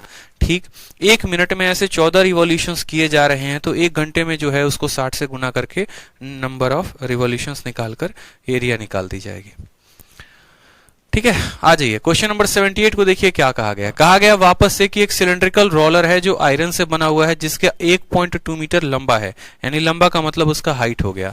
अब यहां पर कहा गया कि उसका इंटरनल रेडियस जो है वो 24 सेंटीमीटर है, और जो थिकनेस यूज हुआ है ना रोलर का, वो थिकनेस जो है वो कितना है, 15 centimetre. And the thickness of the iron sheet used in making the roller is इतना। व्हाट इज द, ठीक है, what is the weight, what is the weight होगा, what is the weight, what is the weight, यहां पर वजन पूछा गया है कि यहां पर वजन निकालना है। What is the weight of the roller if 1 centimetre cube of iron has 8 ग्राम मास। यानी कहीं ना कहीं यहां पर सिलेंडरिकल शेल का आपको क्या निकालना है, सीजल में इसमें आया हुआ है। तो ये कहीं ना कहीं रोलर शब्द दिया तो गया है, लेकिन रोलर से कोई वास्ता नहीं है। यहां पर हमें सिलेंड्रिकल शेल का वॉल्यूम निकालना है और उसको लास्ट में 8 ग्राम के साथ गुना कर देना है। आपको बकायदा हमने बताया भी था कि जैसे मानो कि ये हमारा सिलेंडर होता है और ये सिलेंडर होता है, तो यहां पर जो सेल है वो क्या होगा, ऐसा होगा। ठीक है, ये पूरा हमने पढ़ाया भी है। अगर आप थोड़ा सा पीछे जाकर देखेंगे तो पूरा सिलेंड्रिकल शेल पढ़ाया है, वॉल्यूम कैसे निकालते हैं आपको वो भी पढ़ाया है, अगर आपको पता होगा तो।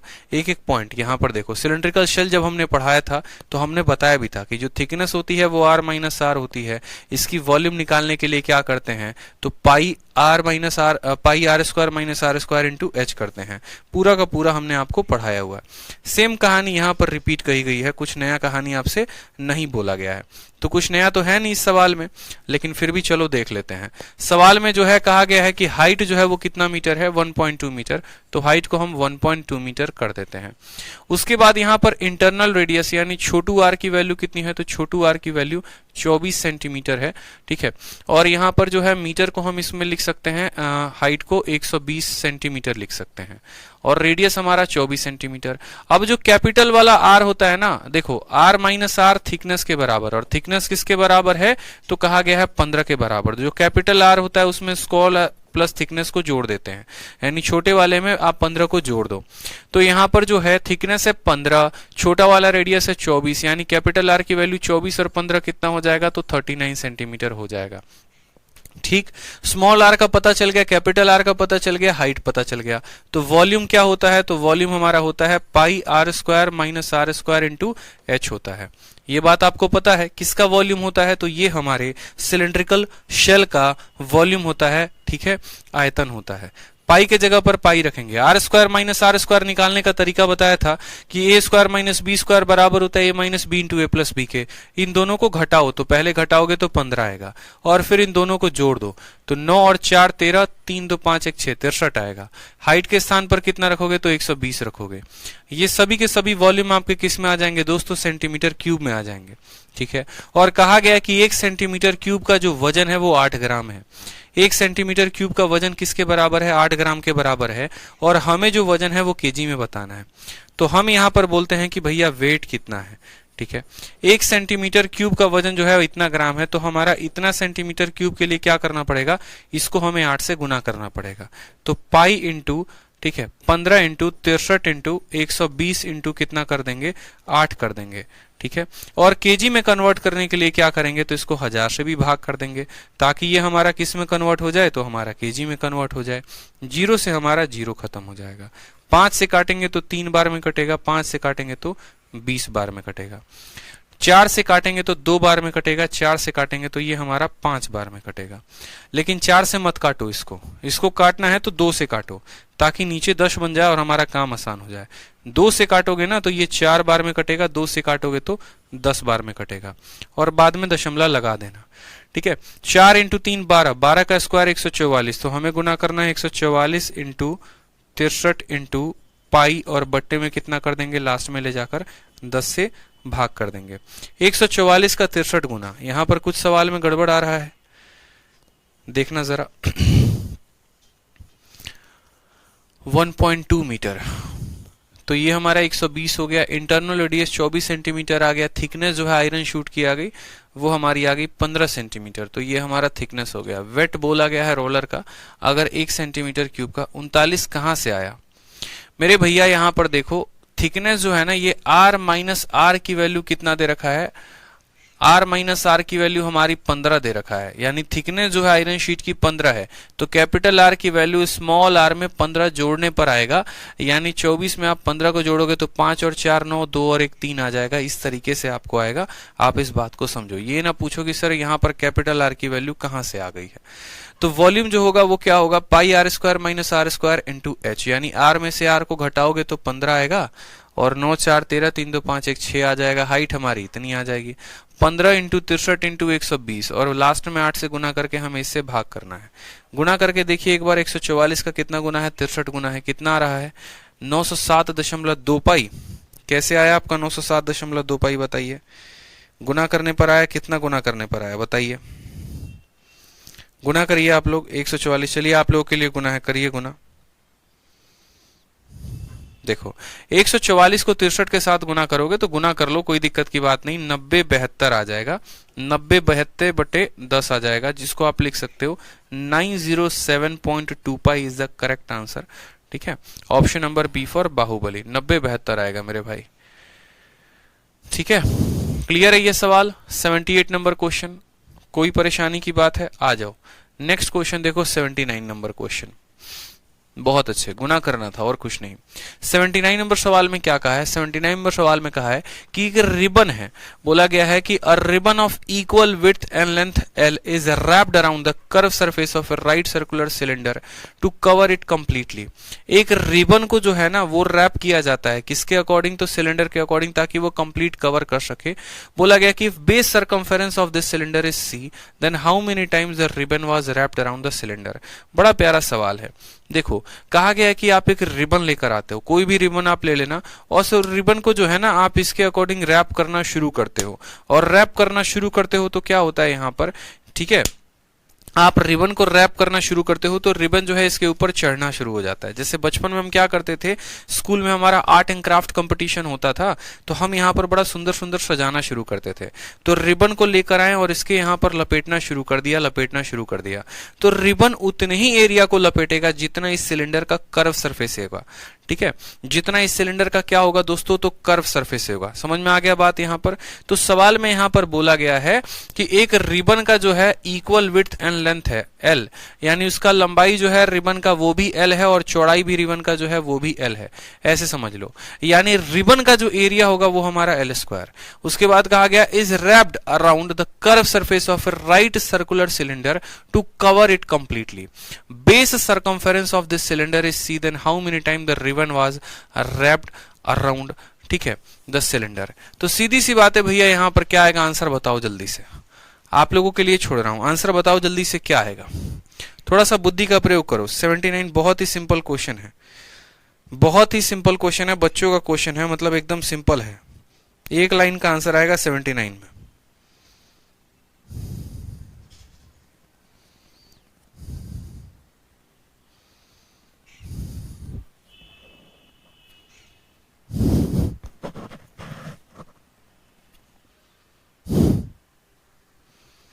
बताओ आंसर कितना आएगा।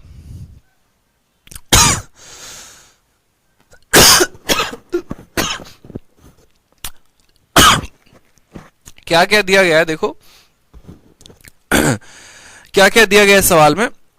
तो ribbon of equal width L length L is wrapped around the curved surface area of a right circular cylinder to cover it completely. Base circumference, cylinder का circumference दे रखा है, ठीक है।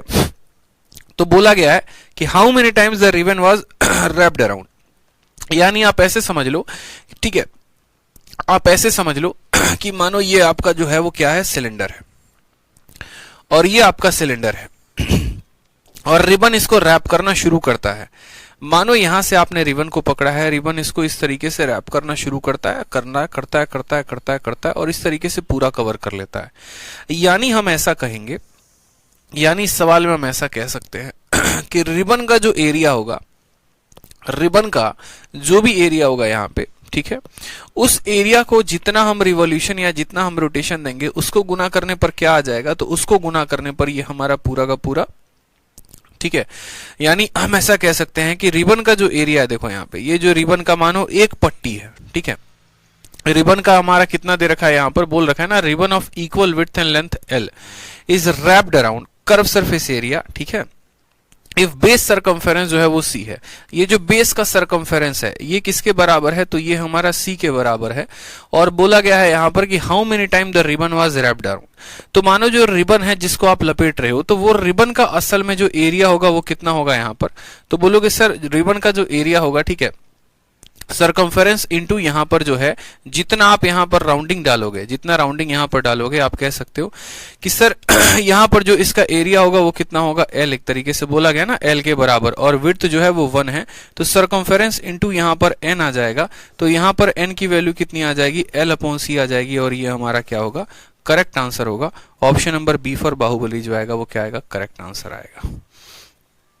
ठीक है, बहुत शानदार, L/C आएगा। क्लियर है, चलो आ जाओ नेक्स्ट क्वेश्चन। देखो यहां पर नेक्स्ट क्वेश्चन क्या है, तो नेक्स्ट क्वेश्चन हमें कहा गया है देखो रिबन का जो एरिया होगा, रिबन कितने एरिया को लपेटेगा, तो रिबन का जो भी एरिया होगा ना, यहां बोला गया ना, अ ribbon of equal width and length is L is wrapped around the curve surface area of right circular. तो रिबन की जो भी लंबाई होगी, रिबन की जो भी लंबाई होगी, लंबाई इंटू चौड़ाई, चौड़ाई यहां पर 1 है ना, तो बोला गया है कि इसकी जो भी वैल्यू होगी वो बराबर होगी सरकमफेरेंस इंटू यहां पर नंबर ऑफ रिवॉल्यूशन N के, तो N की वैल्यू L/ क्या आ जाएगा, C आ जाएगा। नेक्स्ट क्वेश्चन 80 नंबर देखो यहां पर, अ सिलेंडर ऑफ रेडियस इतना सेंटीमीटर एंड हाइट इतना centimetre just fit into another cylinder completely with their axis perpendicular, what is the radius of second cylinder. बहुत ही important question है ये भी। 80 नंबर सवाल देखो बुद्धि को घुमाकर रख देगा। अब 80 नंबर सवाल में आपको कैसे देखना है, 80 नंबर सवाल में आप ऐसे समझो कि आपके पास क्या होता है दोस्तों, तो आपके पास यहां पर पहले मैं आपको 3D मॉडल एक दिखा दे रहा हूं, फिर उसके बाद मैं आपको 1D मॉडल दिखाऊंगा कि एक ये सिलेंडर के अंदर सिलेंडर को कैसे फिट किया जाता है। जैसे मानो ये आपका सिलेंडर हो गया, अब ये सिलेंडर जो है ये आपका कैसा सिलेंडर है, तो देखो यहां पर ये आपका ऐसा सिलेंडर हो गया, ठीक है, और इस सिलेंडर के अंदर आप एक और सिलेंडर को रखते हो, लेकिन उसके एक्सिस को आप परपेंडिकुलर रखते हो। जैसे ये अगर इस तरीके से सिलेंडर बैठा हुआ है, तो इसके अंदर जो हम सिलेंडर डालते हैं वो कैसा डालते हैं, वो देखो, ठीक है, इसके अंदर जो सिलेंडर डलता है ना वो ऐसा डलता है।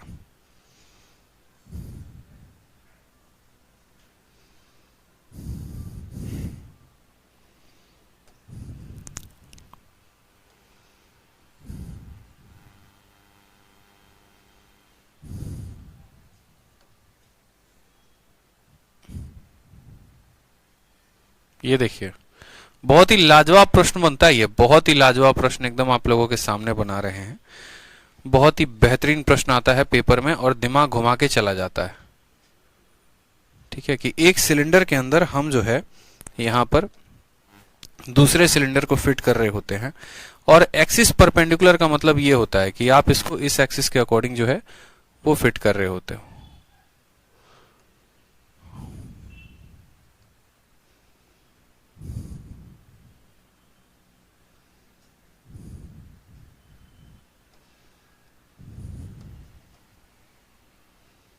ये लो, ये इसका पूरा का पूरा बन गया। बहुत बढ़िया सवाल। असल में क्या होता है कि आपने एक सिलेंडर के अंदर एक दूसरे सिलेंडर को रखा हुआ है और एक्सिस इसके दोनों के दोनों क्या हैं, तो परपेंडिकुलर हैं। दोनों के एक्सिस परपेंडिकुलर कहने का मतलब यह है कि इस सिलेंडर का एक्सिस ऐसा है, ठीक है, इस सिलेंडर का जो एक्सिस है वो कुछ ऐसा है और इस सिलेंडर का जो एक्सिस है वो कुछ ऐसा है और ये इनके एक्सिस जो है वो क्या है, परपेंडिकुलर है। अब अगर इस सवाल को हम थोड़ा सा रोटेट करके 90 डिग्री पर देखें तो हमारे काम के लिए जो बात निकलता है वो क्या निकलता है, ये समझने के लिए है, लेकिन जो काम के लिए बात है वो कुछ ऐसे है कि हमें क्या करना होगा, हमें इसके ओपनिंग को देखना होगा, ऊपर वाले भाग को। जब हम इसके ऊपर वाले भाग को ऐसे देखेंगे, ठीक है, तो हम ये प्राप्त करेंगे कि इसके अंदर एक बहुत बड़ा जो है वो सिलेंडर बैठा हुआ है, कुंडली मारकर बैठा हुआ है एक सिलेंडर इसके अंदर। और वो सिलेंडर कैसे बैठा है तो वो भी देख लो, ठीक है। वो भी देखो, तो एक सिलेंडर हमने देखा कि इसके अंदर जो है कुंडली मारकर ऐसे पूरा का पूरा बैठा हुआ है। हम आपको एकदम 3D मॉडल बनाकर दिखा रहे हैं ताकि आपको कोई परेशानी ना हो सवाल को समझने में, हमारे तरफ से कोई परेशानी ना आए। ऐसा ना हो कि हम इस सवाल को जो है अच्छे तरीके से आप लोगों को एक्सप्लेन ना कर पाए, बस आप समझने की चेष्टा रखेंगे। असल में देखो ये क्या है, तो एक सिलेंडर के अंदर दूसरा सिलेंडर है और दोनों के एक्सिस परपेंडिकुलर है। जब हम यहां से, जैसे किसी की आंखें हैं ना, प्यारी प्यारी खूबसूरत आंखें हैं, तो वो आंखों से ये अंदर की तरफ देख रहा है, तो जब वो अंदर की तरफ देखेगा तो उसको यहां से क्या दिखेगा, तो उसको यहां से ये दिखेगा कि यार इसके अंदर एक सिलेंडर रखा गया है और ये सिलेंडर में ये सिलेंडर जो है इस तरीके से है कि इसके चारे वर्टेक्स को टच करता है, तो एक बड़ा प्यारा रिलेशन निकलता है। रिलेशन क्या निकलता है वो हम यहां पर निकाल रहे हैं। अगर ये छोटे वाले सिलेंडर की रेडियस r है और अगर दोस्तों यहां पर इसकी हाइट जो है वो h है, तो हम यहां पर देखते हैं कि ये क्या होगा, तो इसका डायगोनल होगा, यानी ये r है तो ये भी क्या हो जाएगा, तो r हो जाएगा। यानी यहां पर जो रेडियस यहां पर जो रिलेशन निकलता है वो ये निकलता है कि बड़े वाले सिलेंडर का जो डायमीटर है, यानी ये r प्लस r, तो बड़े वाले का जो डायमीटर हो जाएगा, यानी जो बड़े वाले का हो जाएगा, पाइथागोरस का यहां पर फॉर्मूला लगेगा, पाइथागोरस का फॉर्मूला लगेगा कि 2r का जो होल स्क्वायर होगा वो बराबर होगा किसके, तो वो बराबर होगा 2r के होल स्क्वायर प्लस इसके h के स्क्वायर के। जहां पर जो ये बड़ा वाला r है ये बड़े वाले सिलेंडर के बारे में बताएगा और छोटा वाला जो r है वो छोटे वाले के बारे में बताएगा, और ये वो खूबसूरत सा रिलेशन होता है जिसके माध्यम से हम ऐसे सवालों को लगाते हैं। तो यहां पर जो है, ठीक है, यहां पर जो है इस बात को समझो, यहां पर हमें इस पॉइंट को समझना है और क्लियर अप करना है अपने माइंड में कि जब भी एक बड़े सिलेंडर के अंदर हम एक छोटे सिलेंडर को लेकर आते हैं। गुलशन कुमार यार आप प्रिंट आउट मत कराया करो मेरे भाई, आपको कौन कहता है क्लास नोट्स को प्रिंट करवाने को। जहां पर हम थोड़ा सा ब्लैक में लिखना शुरू करते हैं, sir please do not right on black board, print out नहीं निकलता है। आपको किसने कहा है क्लास नोट्स को प्रिंट आउट करवाने को? क्लास नोट्स को प्रिंट आउट कराया जाता है क्या? अब जो फिगर मुझे ब्लैक में समझाना होगा मैं उसको ब्लैक में ही समझाऊंगा ना, जो व्हाइट में समझाना होगा उसको हम व्हाइट में समझाएंगे, जिसको ब्लैक में समझाना होगा उसको हम ब्लैक में समझाएंगे। अब ऐसा तो है नहीं कि आपके प्रिंट आउट के चलते हम इसको छोड़ देंगे, आप इस बात को समझिए। क्लास नोट्स को कौन प्रिंट करवाता है? 250 पन्ने 300 पन्ने के क्लास नोट्स होते हैं, कौन प्रिंट करवाता है उसको? छोटी सी बात को समझा करो मेरे भाई आप। जब हम इसको ब्लैक पे ही समझा सकते हैं तो व्हाइट पे कैसे समझाएं इसको? यहां पर समझेंगे मेरी बात को लेकर। तो यहां पर क्या हुआ कि जैसे हमने समझा, यहां पर 2r का जो होल स्क्वायर है वो बराबर है स्मॉल वाले 2r के होल स्क्वायर के प्लस h स्क्वायर के, ठीक है। अब यहां पर देखो तो जैसे ये सवाल बोला गया, हमें बस यहां पर ये रिलेशन याद करना होता है, ये रिलेशन बहुत इंपॉर्टेंट होता है। सवाल में हमसे क्या कहा गया कि एक सिलेंडर है जिसका रेडियस 4.5 सेंटीमीटर और हाइट 12 सेंटीमीटर है, वो किसी दूसरे सिलेंडर के अंदर फिट होता है। यानी यहां पर ये वाला सिलेंडर है जिसका रेडियस 4.5 है और हाइट कितना कितना दिया गया है, तो इसका जो हाइट है यहाँ पर 12 दिया गया है और इसको फिट किया गया है किसके अंदर, तो इस सिलेंडर को एक बड़े से सिलेंडर के अंदर फिट किया गया है। यानी छोटे वाले का रेडियस हमें पता आ गया, छोटे वाले का हाइट पता आ गया, तो क्या हम बड़े वाले का रेडियस निकाल सकते हैं, तो बोलोगे हाँ सर। और वहीं बोला गया है कि what is the radius of second cylinder, what is the radius of second cylinder. बहुत प्यारा सवाल हो गया। तो आप मुझे खुद बताओ, हमने रिलेशन यहां पर क्या याद किया हुआ है, हमने यहां पर याद किया है कि 2r का जो होल स्क्वायर है वो बराबर है यहां पर 2r के होल स्क्वायर के और प्लस किसका, तो 2r का होल स्क्वायर प्लस किसके बराबर, h स्क्वायर के बराबर। हमने यहां पर यही देखा है ना कि 2r का होल स्क्वायर बराबर है 2r के होल स्क्वायर प्लस किसके, तो h स्क्वायर के। यहां पर हमें 2r का होल स्क्वायर निकालना, इसको ऐसे रहने देंगे। छोटे वाले का रेडियस हमें दिया गया है तो बोलोगे हाँ सर 4.5, 4.5 का 2 गुना 9, 9 का स्क्वायर कितना आ जाएगा, तो 81 आ जाएगा। हाइट कितना दिया गया है 12, तो 12 का स्क्वायर कितना हो जाएगा, तो 12 का स्क्वायर 144 हो जाएगा। 4 1 5 8 4 12 और 2, यानी यहां पर बोलेंगे सर 2r का जो होल स्क्वायर है वो किसके बराबर है, तो 2r का होल स्क्वायर 225 के बराबर। तो 2r की जो वैल्यू आएगी दोनों साइड रूट कर दो तो 2r की वैल्यू 15, तो रेडियस की वैल्यू कितना आ जाएगी, 15 का आधा यानी 7.5 आ जाएगा। और ये हमारा कितना आंसर होगा, 7.5, यानी option number D for Devsena is the correct answer. ठीक है, क्लियर है, बता दीजिए जल्दी से कितना आंसर आएगा, option number D for Devsena is the correct answer होगा। ठीक, क्लास नोट्स का पता नहीं कौन फोटोकॉपी कराता है, एक एक क्लास नोट्स 300 400 पन्ने के होते हैं और इसको आप फोटोकॉपी कराते हो। खुद बनाया करो ना, खुद बनाओगे तो ज्यादा अंडरस्टैंडेबल होगा, ज्यादा अच्छे से समझ में आएगा आपको। आ जाओ, तो ये बात क्लियर हुआ यहाँ पे। क्वेश्चन नंबर हमारा 79 ये क्लियर हुआ। 80 नंबर क्वेश्चन क्लियर हो गया। आप लोग बताओ जल्दी से कि जब एक सिलेंडर को एक सिलेंडर के अंदर फिट रखते हैं तो बड़े वाले सिलेंडर के रेडियस का 2 गुने का स्क्वायर बराबर होता है छोटे वाले सिलेंडर के रेडियस के 2 गुने के स्क्वायर प्लस हाइट के स्क्वायर के। वो प्रॉपर्टी हमें ध्यान रखनी थी। नेक्स्ट क्वेश्चन देखिए, क्वेश्चन नंबर 81। कहा गया कि एक राइट सर्कुलर सिलेंडर का हाइट 18 सेंटीमीटर है, रेडियस 7 सेंटीमीटर है। इस सिलेंडर को काटा गया है 3 पार्ट में और 2 पैरेलल कट लगाए गए हैं। तो बोला गया है what is the percentage increase in total surface area, total surface area में कितना इंक्रीज होगा। कोई दिक्कत की बात नहीं है, ये भी सवाल बहुत आसान है, इसको भी हम लोग कर लेंगे। सवाल को आप ऐसे समझिए कि मानिए ये आपका सिलेंडर था, ठीक है, और इस सिलेंडर में आपने क्या किया है, तो इस सिलेंडर में आपने जो है 3 इक्वल पार्ट में काटा है 2 कट लगाकर। आपने कितने पार्ट में काटा है, 3 पार्ट में काटा है। और कितने कट आपने लगाए हैं, तो आपको समझने की जरूरत है कि आपने यहां पर कुल 3 कट लगाए हैं। पहला कट आपने ऐसे लगाया है, देखो जो पहला कट है वो आपने ऐसे लगाया है और दूसरा कट आपने ऐसे लगाया है, ठीक है, दूसरा कट भी आपने ऐसे लगाया है, ठीक। ये आपने 2 कट लगाए हैं और जैसे आपने 2 कट लगाया है तो ये 1 भाग, 2 भाग और 3 भाग, 3 बराबर भागों में बट गया है, ठीक है। जैसे यही बोतल हो गया और इस बोतल को मैं 3 पार्ट में काटूं, जैसे एक पार्ट ऊपर हो गया और एक पार्ट ये हो गया, 2 कट लगाऊं, एक कट ये, एक कट ये, तो ये टोटल 3 भागों में बट जाएगा। अब क्या होता है कि जैसे आप समझो कि अगर हम इसको एक कट लगाते हैं और जब एक कट काट के, जैसे आपने भुट्टा देखा है, भुट्टा मतलब जो स्वीट कॉर्न हो गया जो मार्केट में मिलता है, तो स्वीट कॉर्न हो गया, तो स्वीट कॉर्न वाले से जब बोलते हो कि भैया इसको तोड़ो, जब वो उसको तोड़ता है तो देखते हो 2 नए सरफेस मिलते हैं। जो एक टुकड़ा आपके दाहिने हाथ में होता है उसमें भी एक सर्कुलर फेस मिलता है और जो एक टुकड़ा आपके लेफ्ट हाथ में होता है उसमें भी आपको क्या मिलता है, तो एक फेस मिलता है। यानी अगर हम इसको 3D मॉडल में रिप्रेजेंट करें तो हम ऐसा कह सकते हैं, हम ऐसा यहां पर कह सकते हैं कि ये हमारा पूरा का पूरा सिलेंडर है, ठीक है। और इस सिलेंडर में जो है यहां पर हमने टोटल, मानो यहां पर, मानो इसके एक ही भाग करता हूं, मानो जैसे मैं एक कट लगा रहा हूं फिलहाल के लिए और यहां पर मैं इसके एक कट लगा रहा हूं। जब मैं एक कट लगाऊंगा ना तो ये 2 सिलेंडर्स में बट जाएगा, जिसमें एक जो सिलेंडर होगा वो ऐसा होगा, ठीक है, और दूसरा वाला जो पार्ट होगा वो क्या होगा, ऐसा होगा, ठीक है। दूसरा वाला जो पार्ट होगा वो क्या होगा, ऐसा होगा, जहां पर हमें 2 नए सरफेस मिलेंगे। एक ये वाला सरफेस मिलेगा एक्स्ट्रा सर्कुलर, ये ऊपर वाला पार्ट, और एक ये वाला सरफेस हमें एक्स्ट्रा मिलेगा जो अंदर से वैल्यूज आते हैं।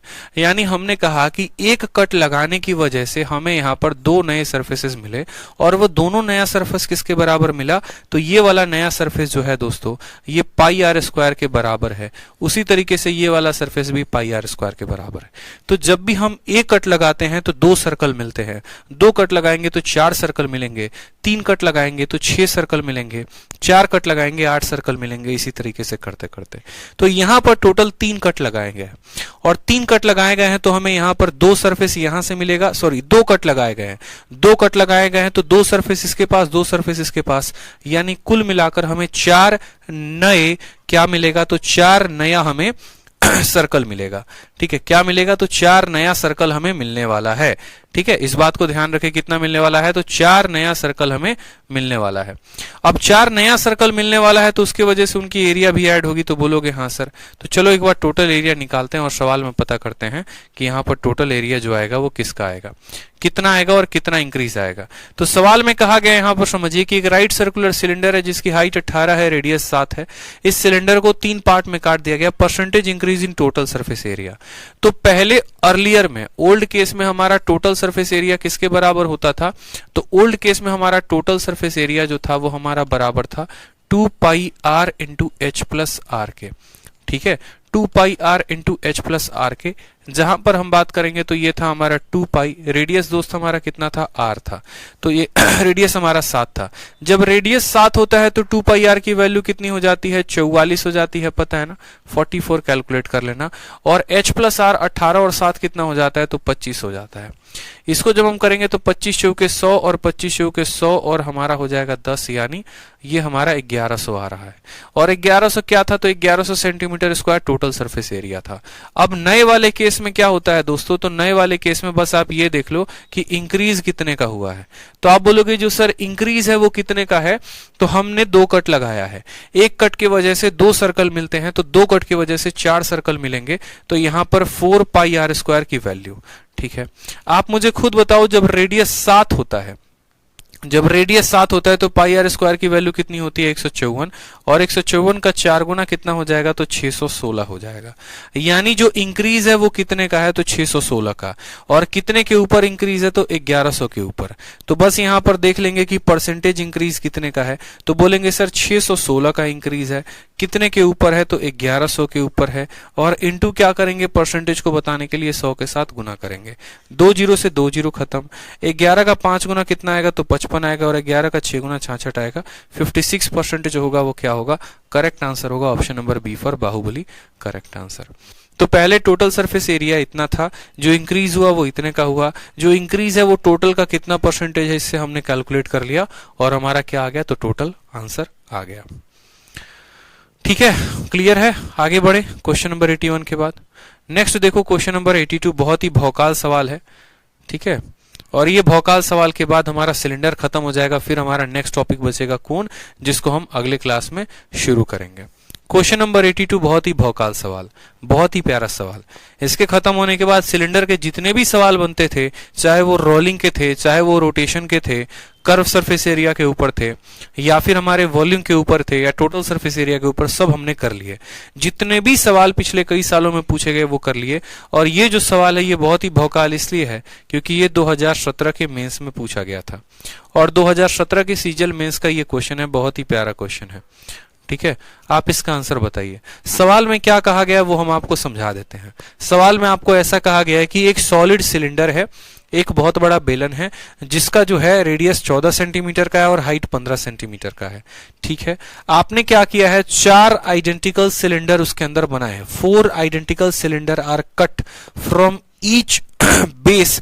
ठीक है, हर बेस से आपने उसके अंदर के 4 सिलेंडर काटे हैं, और कहा गया है कि जो हाइट है स्मॉल सिलेंडर का वो 5 सेंटीमीटर है, तो total surface area remaining part का कितना होगा। कुछ बच्चों को ये सवाल नहीं समझ में आया होगा, नहीं समझ में आया होगा तो हम यहां पर बनाकर बताते हैं।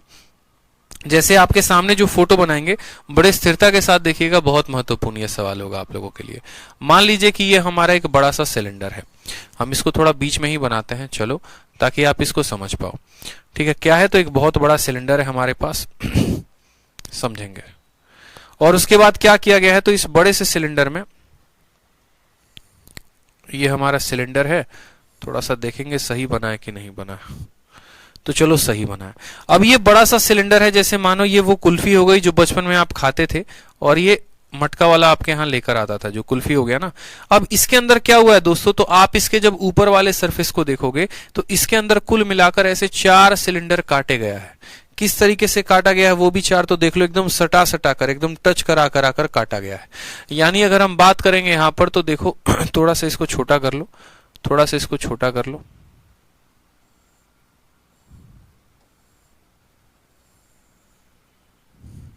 ठीक है, आप इसको ऐसे कर लो।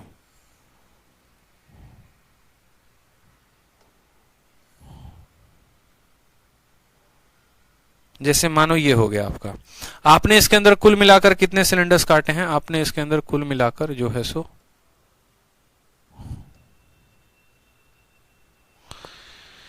4 सिलेंडर्स काटे हैं। एक ऐसा हो गया, दूसरा आपका ऐसा हो गया, ठीक है, 4 पूरा का पूरा बना रहे हैं, 1 2 3 और ये मानो 4, सब के सब बराबर हैं। थोड़ा सा 1 2 3 और ये रहा 4, और 4 सिलेंडर आपने इसके अंदर ऐसे काटे हैं जिसका हाइट जो है ना वो बहुत कम है, बहुत बड़े बड़े हाइट वाले सिलेंडर नहीं है ये, ठीक है। कुछ इस प्रकार है, जैसे मानो यहाँ पर इस प्रकार आपने ऊपर से भी इतने का होल कर दिया है और नीचे से भी आपने जो है वो इसी तरीके से आपने बना दिया है, 1 2 3 और मानो यहाँ पर 1 2 3 और ये मानो 4, और यहाँ से भी जो है आपने इस तरीके से सिलेंडर्स काट दिए हैं, ठीक है। ऊपर से भी सिलेंडर काट दिया है और आपने नीचे से भी ऐसे 4 सिलेंडर्स काट दिए हैं।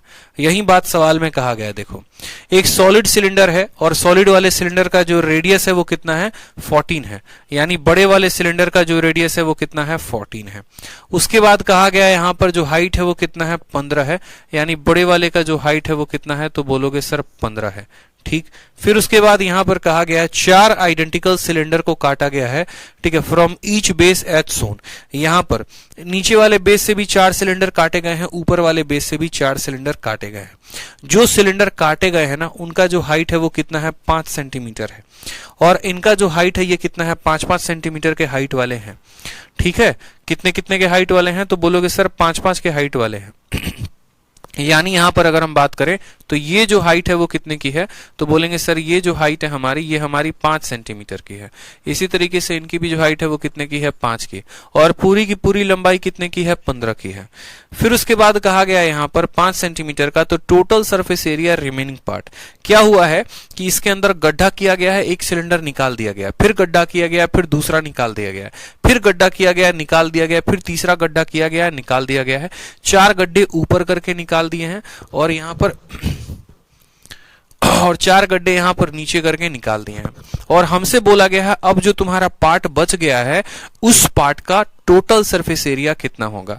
और इसी का थोड़ा सा जो टॉप वाला सरफेस है ना, इस टॉप वाले सरफेस के बारे में थोड़ा सा आपको ऐसे जानकारी दिया गया है कि जो इसका टॉप वाला सरफेस है उसको आप देखो, तो टॉप वाला सरफेस क्या है?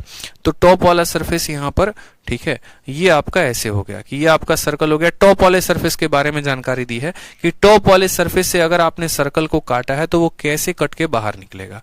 तो जैसे एक यहाँ पर कटिंग इसकी ऐसे होगी, ठीक, दूसरा आपका ये ऐसे हो जाएगा, ठीक है। देखते चलो जो होगा हमारा हम बनाते चलेंगे, उससे हमें फायदा क्या होगा और वो डेटा हमें क्यों दिया गया हम वो भी समझेंगे कि भैया ये टॉप वाले सरफेस का जो चक्कर है वो क्यों है और क्या है, ठीक है। ये टॉप वाले सरफेस की जरूरत क्यों पड़ी?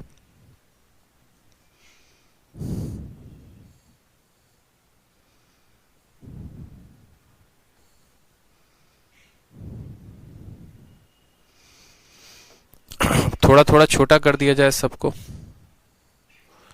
अरे यार ये तो गायब ही हो गया। ये फिगर बनाना है ना, बड़ा मुश्किल काम हो जाता है आप लोगों के लिए। एक तो फिगर बनाओ, सवाल को एक्सप्लेन करो, बहुत मुश्किल काम होता है ये।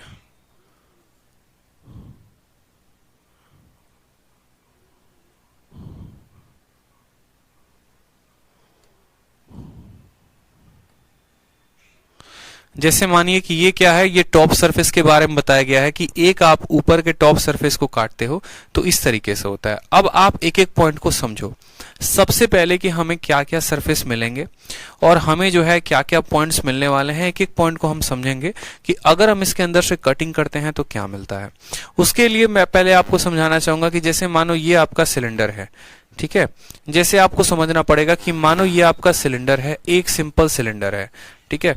और इस सिलेंडर के अंदर आप एक गड्ढा करते हो, आप कितना गड्ढा करते हो, मानो सिर्फ और सिर्फ एक गड्ढा करते हो और एक सिलेंडर जो है इतने हाइट का निकाल देते हो, तो आपको क्या सरफेस मिलेगा? क्या ऐसे सवालों में हमारा टोटल सरफेस एरिया डिक्रीज होगा या ऐसे सवालों में हमारा टोटल सरफेस एरिया इंक्रीज होगा? डिक्रीज होगा तो कितने से होगा, इंक्रीज होगा तो कितने से होगा, हर एक पॉइंट को हम जानेंगे। तो आप एक काम करना, आप कोई भी एक सिलेंडर ले लेना ऐसे अपने घर में और ऊपर से एक बार उसको कुछ थोड़ा सा सिलेंड्रिकल पार्ट आप निकाल कर देखना। जब आप सिलेंड्रिकल पार्ट निकालोगे ना मेरे भाई, तो आपका टोटल सरफेस एरिया बढ़ जाएगा। बोलोगे सर क्या मजाक कर रहे हो, कुछ काट के निकाल दे रहे हैं तो टोटल सरफेस एरिया कैसे बढ़ जाएगा? तो वो कैसे बढ़ेगा वो मेरी बात को समझो। उसका बढ़ने के पीछे का रीजन पता है क्या है? जैसे आपने यहां पर इतने की कटिंग करके निकाली, ठीक है, तो असल में जो टोटल सरफेस एरिया में ये जो ऊपर वाला एरिया आपका गायब हुआ था, ठीक है, जैसे मानो जब आपने ऊपर से इसके अंदर गड्ढा किया तो ऊपर वाला एरिया जो गायब हुआ था उसके बराबर यहां पर सरफेस मिल जाएगा, तो ऊपर वाले का जो है वो क्या हो जाएगा, भरपाया हो जाएगा। ठीक है, ऊपर वाले के बराबर नीचे वाला सरफेस मिल जाएगा। जैसे मैं हमेशा कहता हूं ना कि आप यहां पर एक तरीके से इस बात को ध्यान दो कि कभी भी अगर आपको टोटल सरफेस एरिया काउंट करना हो तो आप ऐसे समझ लो कि एक बाल्टी जो है वो पूरा का पूरा पेंट से भरा है और हम इसको उस बाल्टी में डुबा देंगे। उस बाल्टी में जब हम डुबाएंगे तो इस गड्ढे के अंदर रंग भर जाएगा।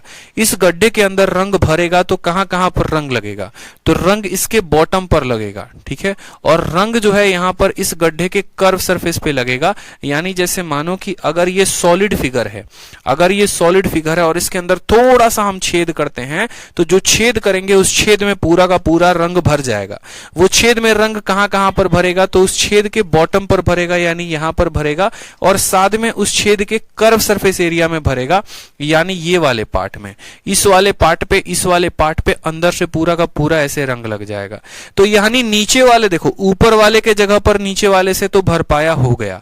ऊपर वाला जितना एरिया मेरा गायब हुआ था, जैसे इसके ऊपर जितना एरिया गायब होगा जितना छेद के माध्यम से, उतना तो मुझे नीचे जाकर मिल जाएगा। जो हमें एक्स्ट्रा मिलेगा वो इस सिलेंडर का कर्व सरफेस एरिया मिलेगा। जो हमें एक्स्ट्रा मिलेगा वो इस सिलेंडर का कर्व सरफेस एरिया मिलेगा। यानी हम ऐसा कह सकते हैं कि जब हम इसके अंदर एक होल कर रहे हैं, जैसे आप क्या करो, ये दीवार है, इस दीवार के अंदर जब आप कील ठोकोगे, तो जब आप कील ठोकोगे ना दोस्त, तो जितना एरिया ऊपर से गायब होगा उतने का गड्ढा नीचे बन जाएगा। तो वो जो है वो आपको, जैसे एक काम करो, दीवार के अंदर कील ठोको, कील ठोकने के बाद क्या करो, उसको पेंट से भरो या पेंट से कलर करो, ब्रश लेकर पेंट से कलर करना। तो जितना ऊपर सर्कुलर पोर्शन, जितना सर्कुलर पोर्शन ऊपर गायब होता है, ये जितना सर्कुलर पोर्शन ऊपर गायब होता है उतना जाकर नीचे मिल जाता है उतना ही के गड्ढे से। जो हमें एक्स्ट्रा मिलता है वो साइड का सरफेस मिलता है। यानी एक होल करने की वजह से हमें 2πRH एक्स्ट्रा एरिया मिला, एक होल करने की वजह से उस सिलेंडर का हमें कर्व सरफेस एरिया मिला।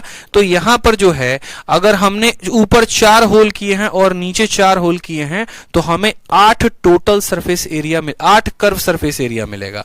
ठीक है, यानी यहां पर अगर हम बात करेंगे तो यहां पर अब जो रिमेनिंग का एरिया बन जाएगा वो रिमेनिंग का एरिया क्या बनेगा, तो रिमेनिंग का एरिया आप ऐसे समझो, यहां पर शब्द तो है रिमेनिंग लेकिन रिमेनिंग ना होने चाहिए। जैसे मानो ऊपर यहां जितना गायब हुआ होगा उतना नीचे मिल जाएगा, ऊपर जितना गायब हुआ नीचे मिल गया, ऊपर जितना गायब हुआ नीचे मिल गया, ऊपर जितना गायब हुआ नीचे मिल गया। यहां जो एक्स्ट्रा मिला वो क्या मिला, तो एक सिलेंडर का कर्व सरफेस एरिया इसका। तो अगर एक के वजह से एक का कर्व, तो 1 2 3 4 5 6 7 8, यानी यहां पर बात करेंगे तो जो पुराना टोटल था वो कितना था, तो पुराना जो था वो था 2πRH प्लस आर, ये बड़े वाले का था 2πRH प्लस आर। ये बड़े वाले का हमारा क्या हो गया, कर्व सरफेस एरिया हो गया। बड़े वाले का कर्व सरफेस एरिया जितना था उतना रहेगा। हमें नया क्या मिला, तो नया हमें मिला 1 2 3 4 5 6 7 8 8 छोटे छोटे सिलेंडर के कर्व सरफेस एरिया, 8 छोटे छोटे सिलेंडर के कर्व सरफेस एरिया। एक छोटे वाले सिलेंडर का कर्व सरफेस एरिया होगा 2πr इंटू H, तो 8 का कर्व सरफेस एरिया इतना होगा और ये हमारा रिमेनिंग का एरिया होगा। ठीक है, टोटल जितना था उतना रहेगा ही रहेगा, और जो हमें एक्स्ट्रा प्राप्त हुआ वो हमें 8 छोटे छोटे सिलेंडर्स का कर्व सरफेस एरिया प्राप्त हुआ। अब ये जो फिगर है, ये फिगर आपको क्यों दिया गया है? आप बोलोगे सर देखो बड़े वाले सिलेंडर का रेडियस दिया है, तो बोलोगे हाँ। बड़े वाले सिलेंडर का हाइट दिया है, तो बोलोगे हाँ। छोटे वाले सिलेंडर का हाइट दिया है, तो बोलोगे हाँ। लेकिन छोटे वाले सिलेंडर का आपको रेडियस नहीं दिया। अब छोटे वाले सिलेंडर का आप रेडियस कैसे निकालोगे? तो छोटे वाले सिलेंडर का जो रेडियस है ना, वो आपको यहीं से इसके सवालों को यूज कर बनेगा, इस डेटा का यूज करके बनेगा। बोलोगे सर ये इस डेटा का यूज करके कैसे बनेगा? तो देखो यहां पर बड़े वाले सिलेंडर का रेडियस अगर 14 है तो ये पूरा का पूरा बड़े वाले का डायमीटर हो जाएगा। ठीक है, यहां से लेकर यहां तक पूरा का पूरा 14 और ये भी 14, यानी ये हो जाएगा 28 के बराबर। किसके बराबर? तो 28 के बराबर। और इसमें भी जो बात समझने लायक है वो क्या है? तो बोलोगे सर छोटे वाले का जो रेडियस है वो r है, तो ये r plus r 2r, 2r plus 2r 4r, 4r plus, देखो यहां पर आप ऐसे कह सकते हो ना कि सर देखो ये 2r प्लस 2r कितना हो जाएगा? 4r। और यही 4r जो है वो किसके बराबर होगा? 14 के बराबर होगा। ये 4r किसके बराबर? 14 के बराबर। तो जो रेडियस होगा 14 का यहां 3.5 हो जाएगा। रेडियस छोटे वाले का कितना होगा? तो छोटे वाले का रेडियस 3.5 आ जाएगा। देखो बड़े वाले का रेडियस कितना है? तो 14 है, और बड़े वाले का जो रेडियस है ना वो छोटे वाले 4 गुना के बराबर है, यानी ये r plus r plus r plus r, यानी r r r r 4r, 4r 14 के बराबर। तो रेडियस, तो बड़े वाले का हमें रेडियस पता चल गया। बड़े वाले का रेडियस कितना है? बड़े वाले का रेडियस हमारा कितना हो गया? तो बड़े वाले का रेडियस यानी कैपिटल R जो है वो 14 के बराबर। बड़े वाले का हाइट पता चल गया, वो कितना है? तो 15 के बराबर। ठीक है, छोटे वाले का रेडियस पता चल गया हमारा किसके बराबर है? 3.5 के बराबर। और छोटे वाले का हाइट पता चल गया किसके बराबर है? तो 5 के बराबर। अब हम इसकी वैल्यू निकाल देंगे और ये हमारा आंसर चला आएगा। तो जैसे कि सवाल में बोला गया था यहां पर कि what is the total surface area of remaining part, तो टोटल सरफेस एरिया आप निकाल देते हैं। तो सबसे पहले इस सवाल को हल करते वक्त देखो यहां पर, ठीक है, तो 2 पाई और 2 पाई दोनों जगह कॉमन है, तो 2 पाई का 2 पाई कॉमन निकाल दो। यहां पर बचेगा r into H plus R. ठीक है, और यहां पर क्या बचेगा? तो बोलोगे सर 8rh बचेगा। कितना बचेगा? तो 8rh बचेगा। 2 पाई का 2 पाई कॉमन निकाल दीजिए। कैपिटल R किसके बराबर है? तो कैपिटल R 14 के बराबर है, तो रखेंगे 14। h प्लस r हो जाएगा, यानी 15 और प्लस 14 कितना हो जाएगा? तो 15 प्लस 14 हमारा 29 हो जाएगा। प्लस 8 के जगह पर 8 रखेंगे। छोटे वाले का रेडियस कितना होगा? तो 3.5 होगा। 3.5 को हम 7/2 भी चाहें तो लिख सकते हैं। और छोटे वाले की जो हाइट होगी वो कितनी होगी? तो 5 होगी, तो 5 लिख सकते हैं। कोई परेशानी की बात है? 2 पाई के स्थान पर हम 2 पाई लिख देंगे। 14 का 9 गुना कितना होता है बताओ यहां पर? तो 14 का 9 गुना, ठीक है, 14 का 9 गुना 126 होता है। ठीक, 126 का कितना लिखो? तो 6 लिखो, 12 हाथ में। 14 दूना 28, 28 और 2 30, 30 10 40, यानी ये कितना हो जाएगा? तो 406 हो जाएगा। ठीक है, 2 से काटेंगे तो 4 बार में कटेगा। 7 का 5 गुना 35, 35 का 4 गुना कितना हो जाएगा? तो 35 का 4 गुना 140 हो जाएगा। हम बोलेंगे यहाँ पर 546 है। 2 इंटू पाई की वैल्यू 22/7 हो जाएगी, और ये वैल्यू आ जाएगी हमारी 546 के। ठीक है, किसके बराबर आ जाएगी? 546 के। 7 का 7 गुना कितना होता है? तो 49 होता है। ठीक है, और 7 का 8 गुना कितना होता है? तो 56 होता है। ठीक है, यहां पर बोलोगे सर 22 दूनी 44, और 44 का कितना गुना? तो 44 का 78 गुना। 8 चौके 32, इक्याई के स्थान पर 2 है, क्या देखना जरा? तो इक्याई के स्थान पर 2 एक ही ऑप्शन में है। 34 32 जो होगा वो इसका क्या होगा? करेक्ट आंसर होगा। यानी यहां पर जो गुना करने पर आएगा वो कितना आएगा? तो 34 32 आएगा, और ये हमारा करेक्ट आंसर होगा। ठीक है, तो इस बात को हमने समझा कि जब एक सिलेंडर के अंदर हमने होल्स किए तो हमें क्या मिला? तो एक छोटे सिलेंडर के कर्व सरफेस एरिया एक्स्ट्रा मिली।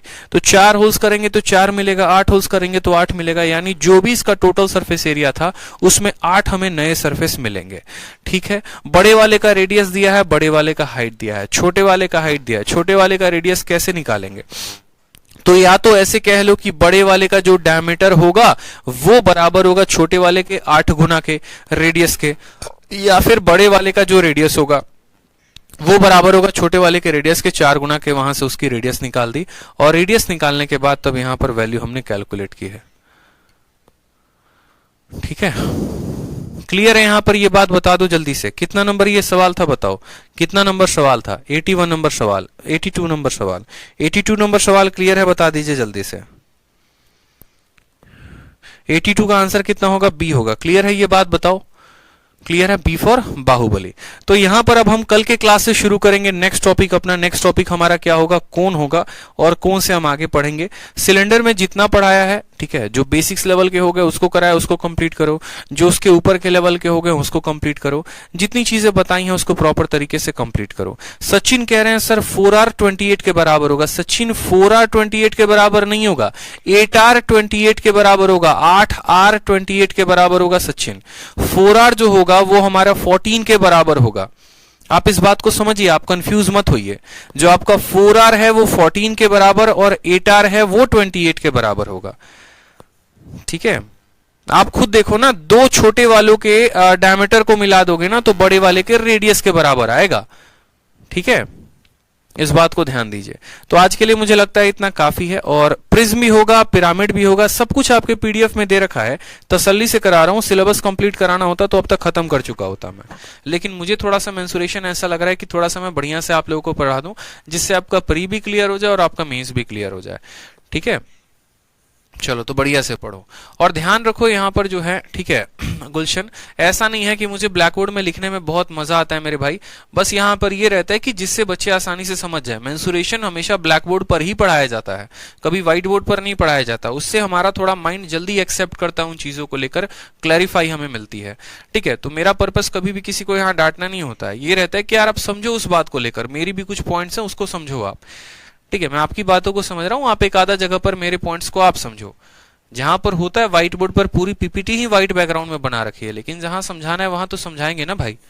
ठीक है, चलो खुश रहो, मस्त रहो, ध्यान रखो अपना। Love you all, take care, bye. ठीक है।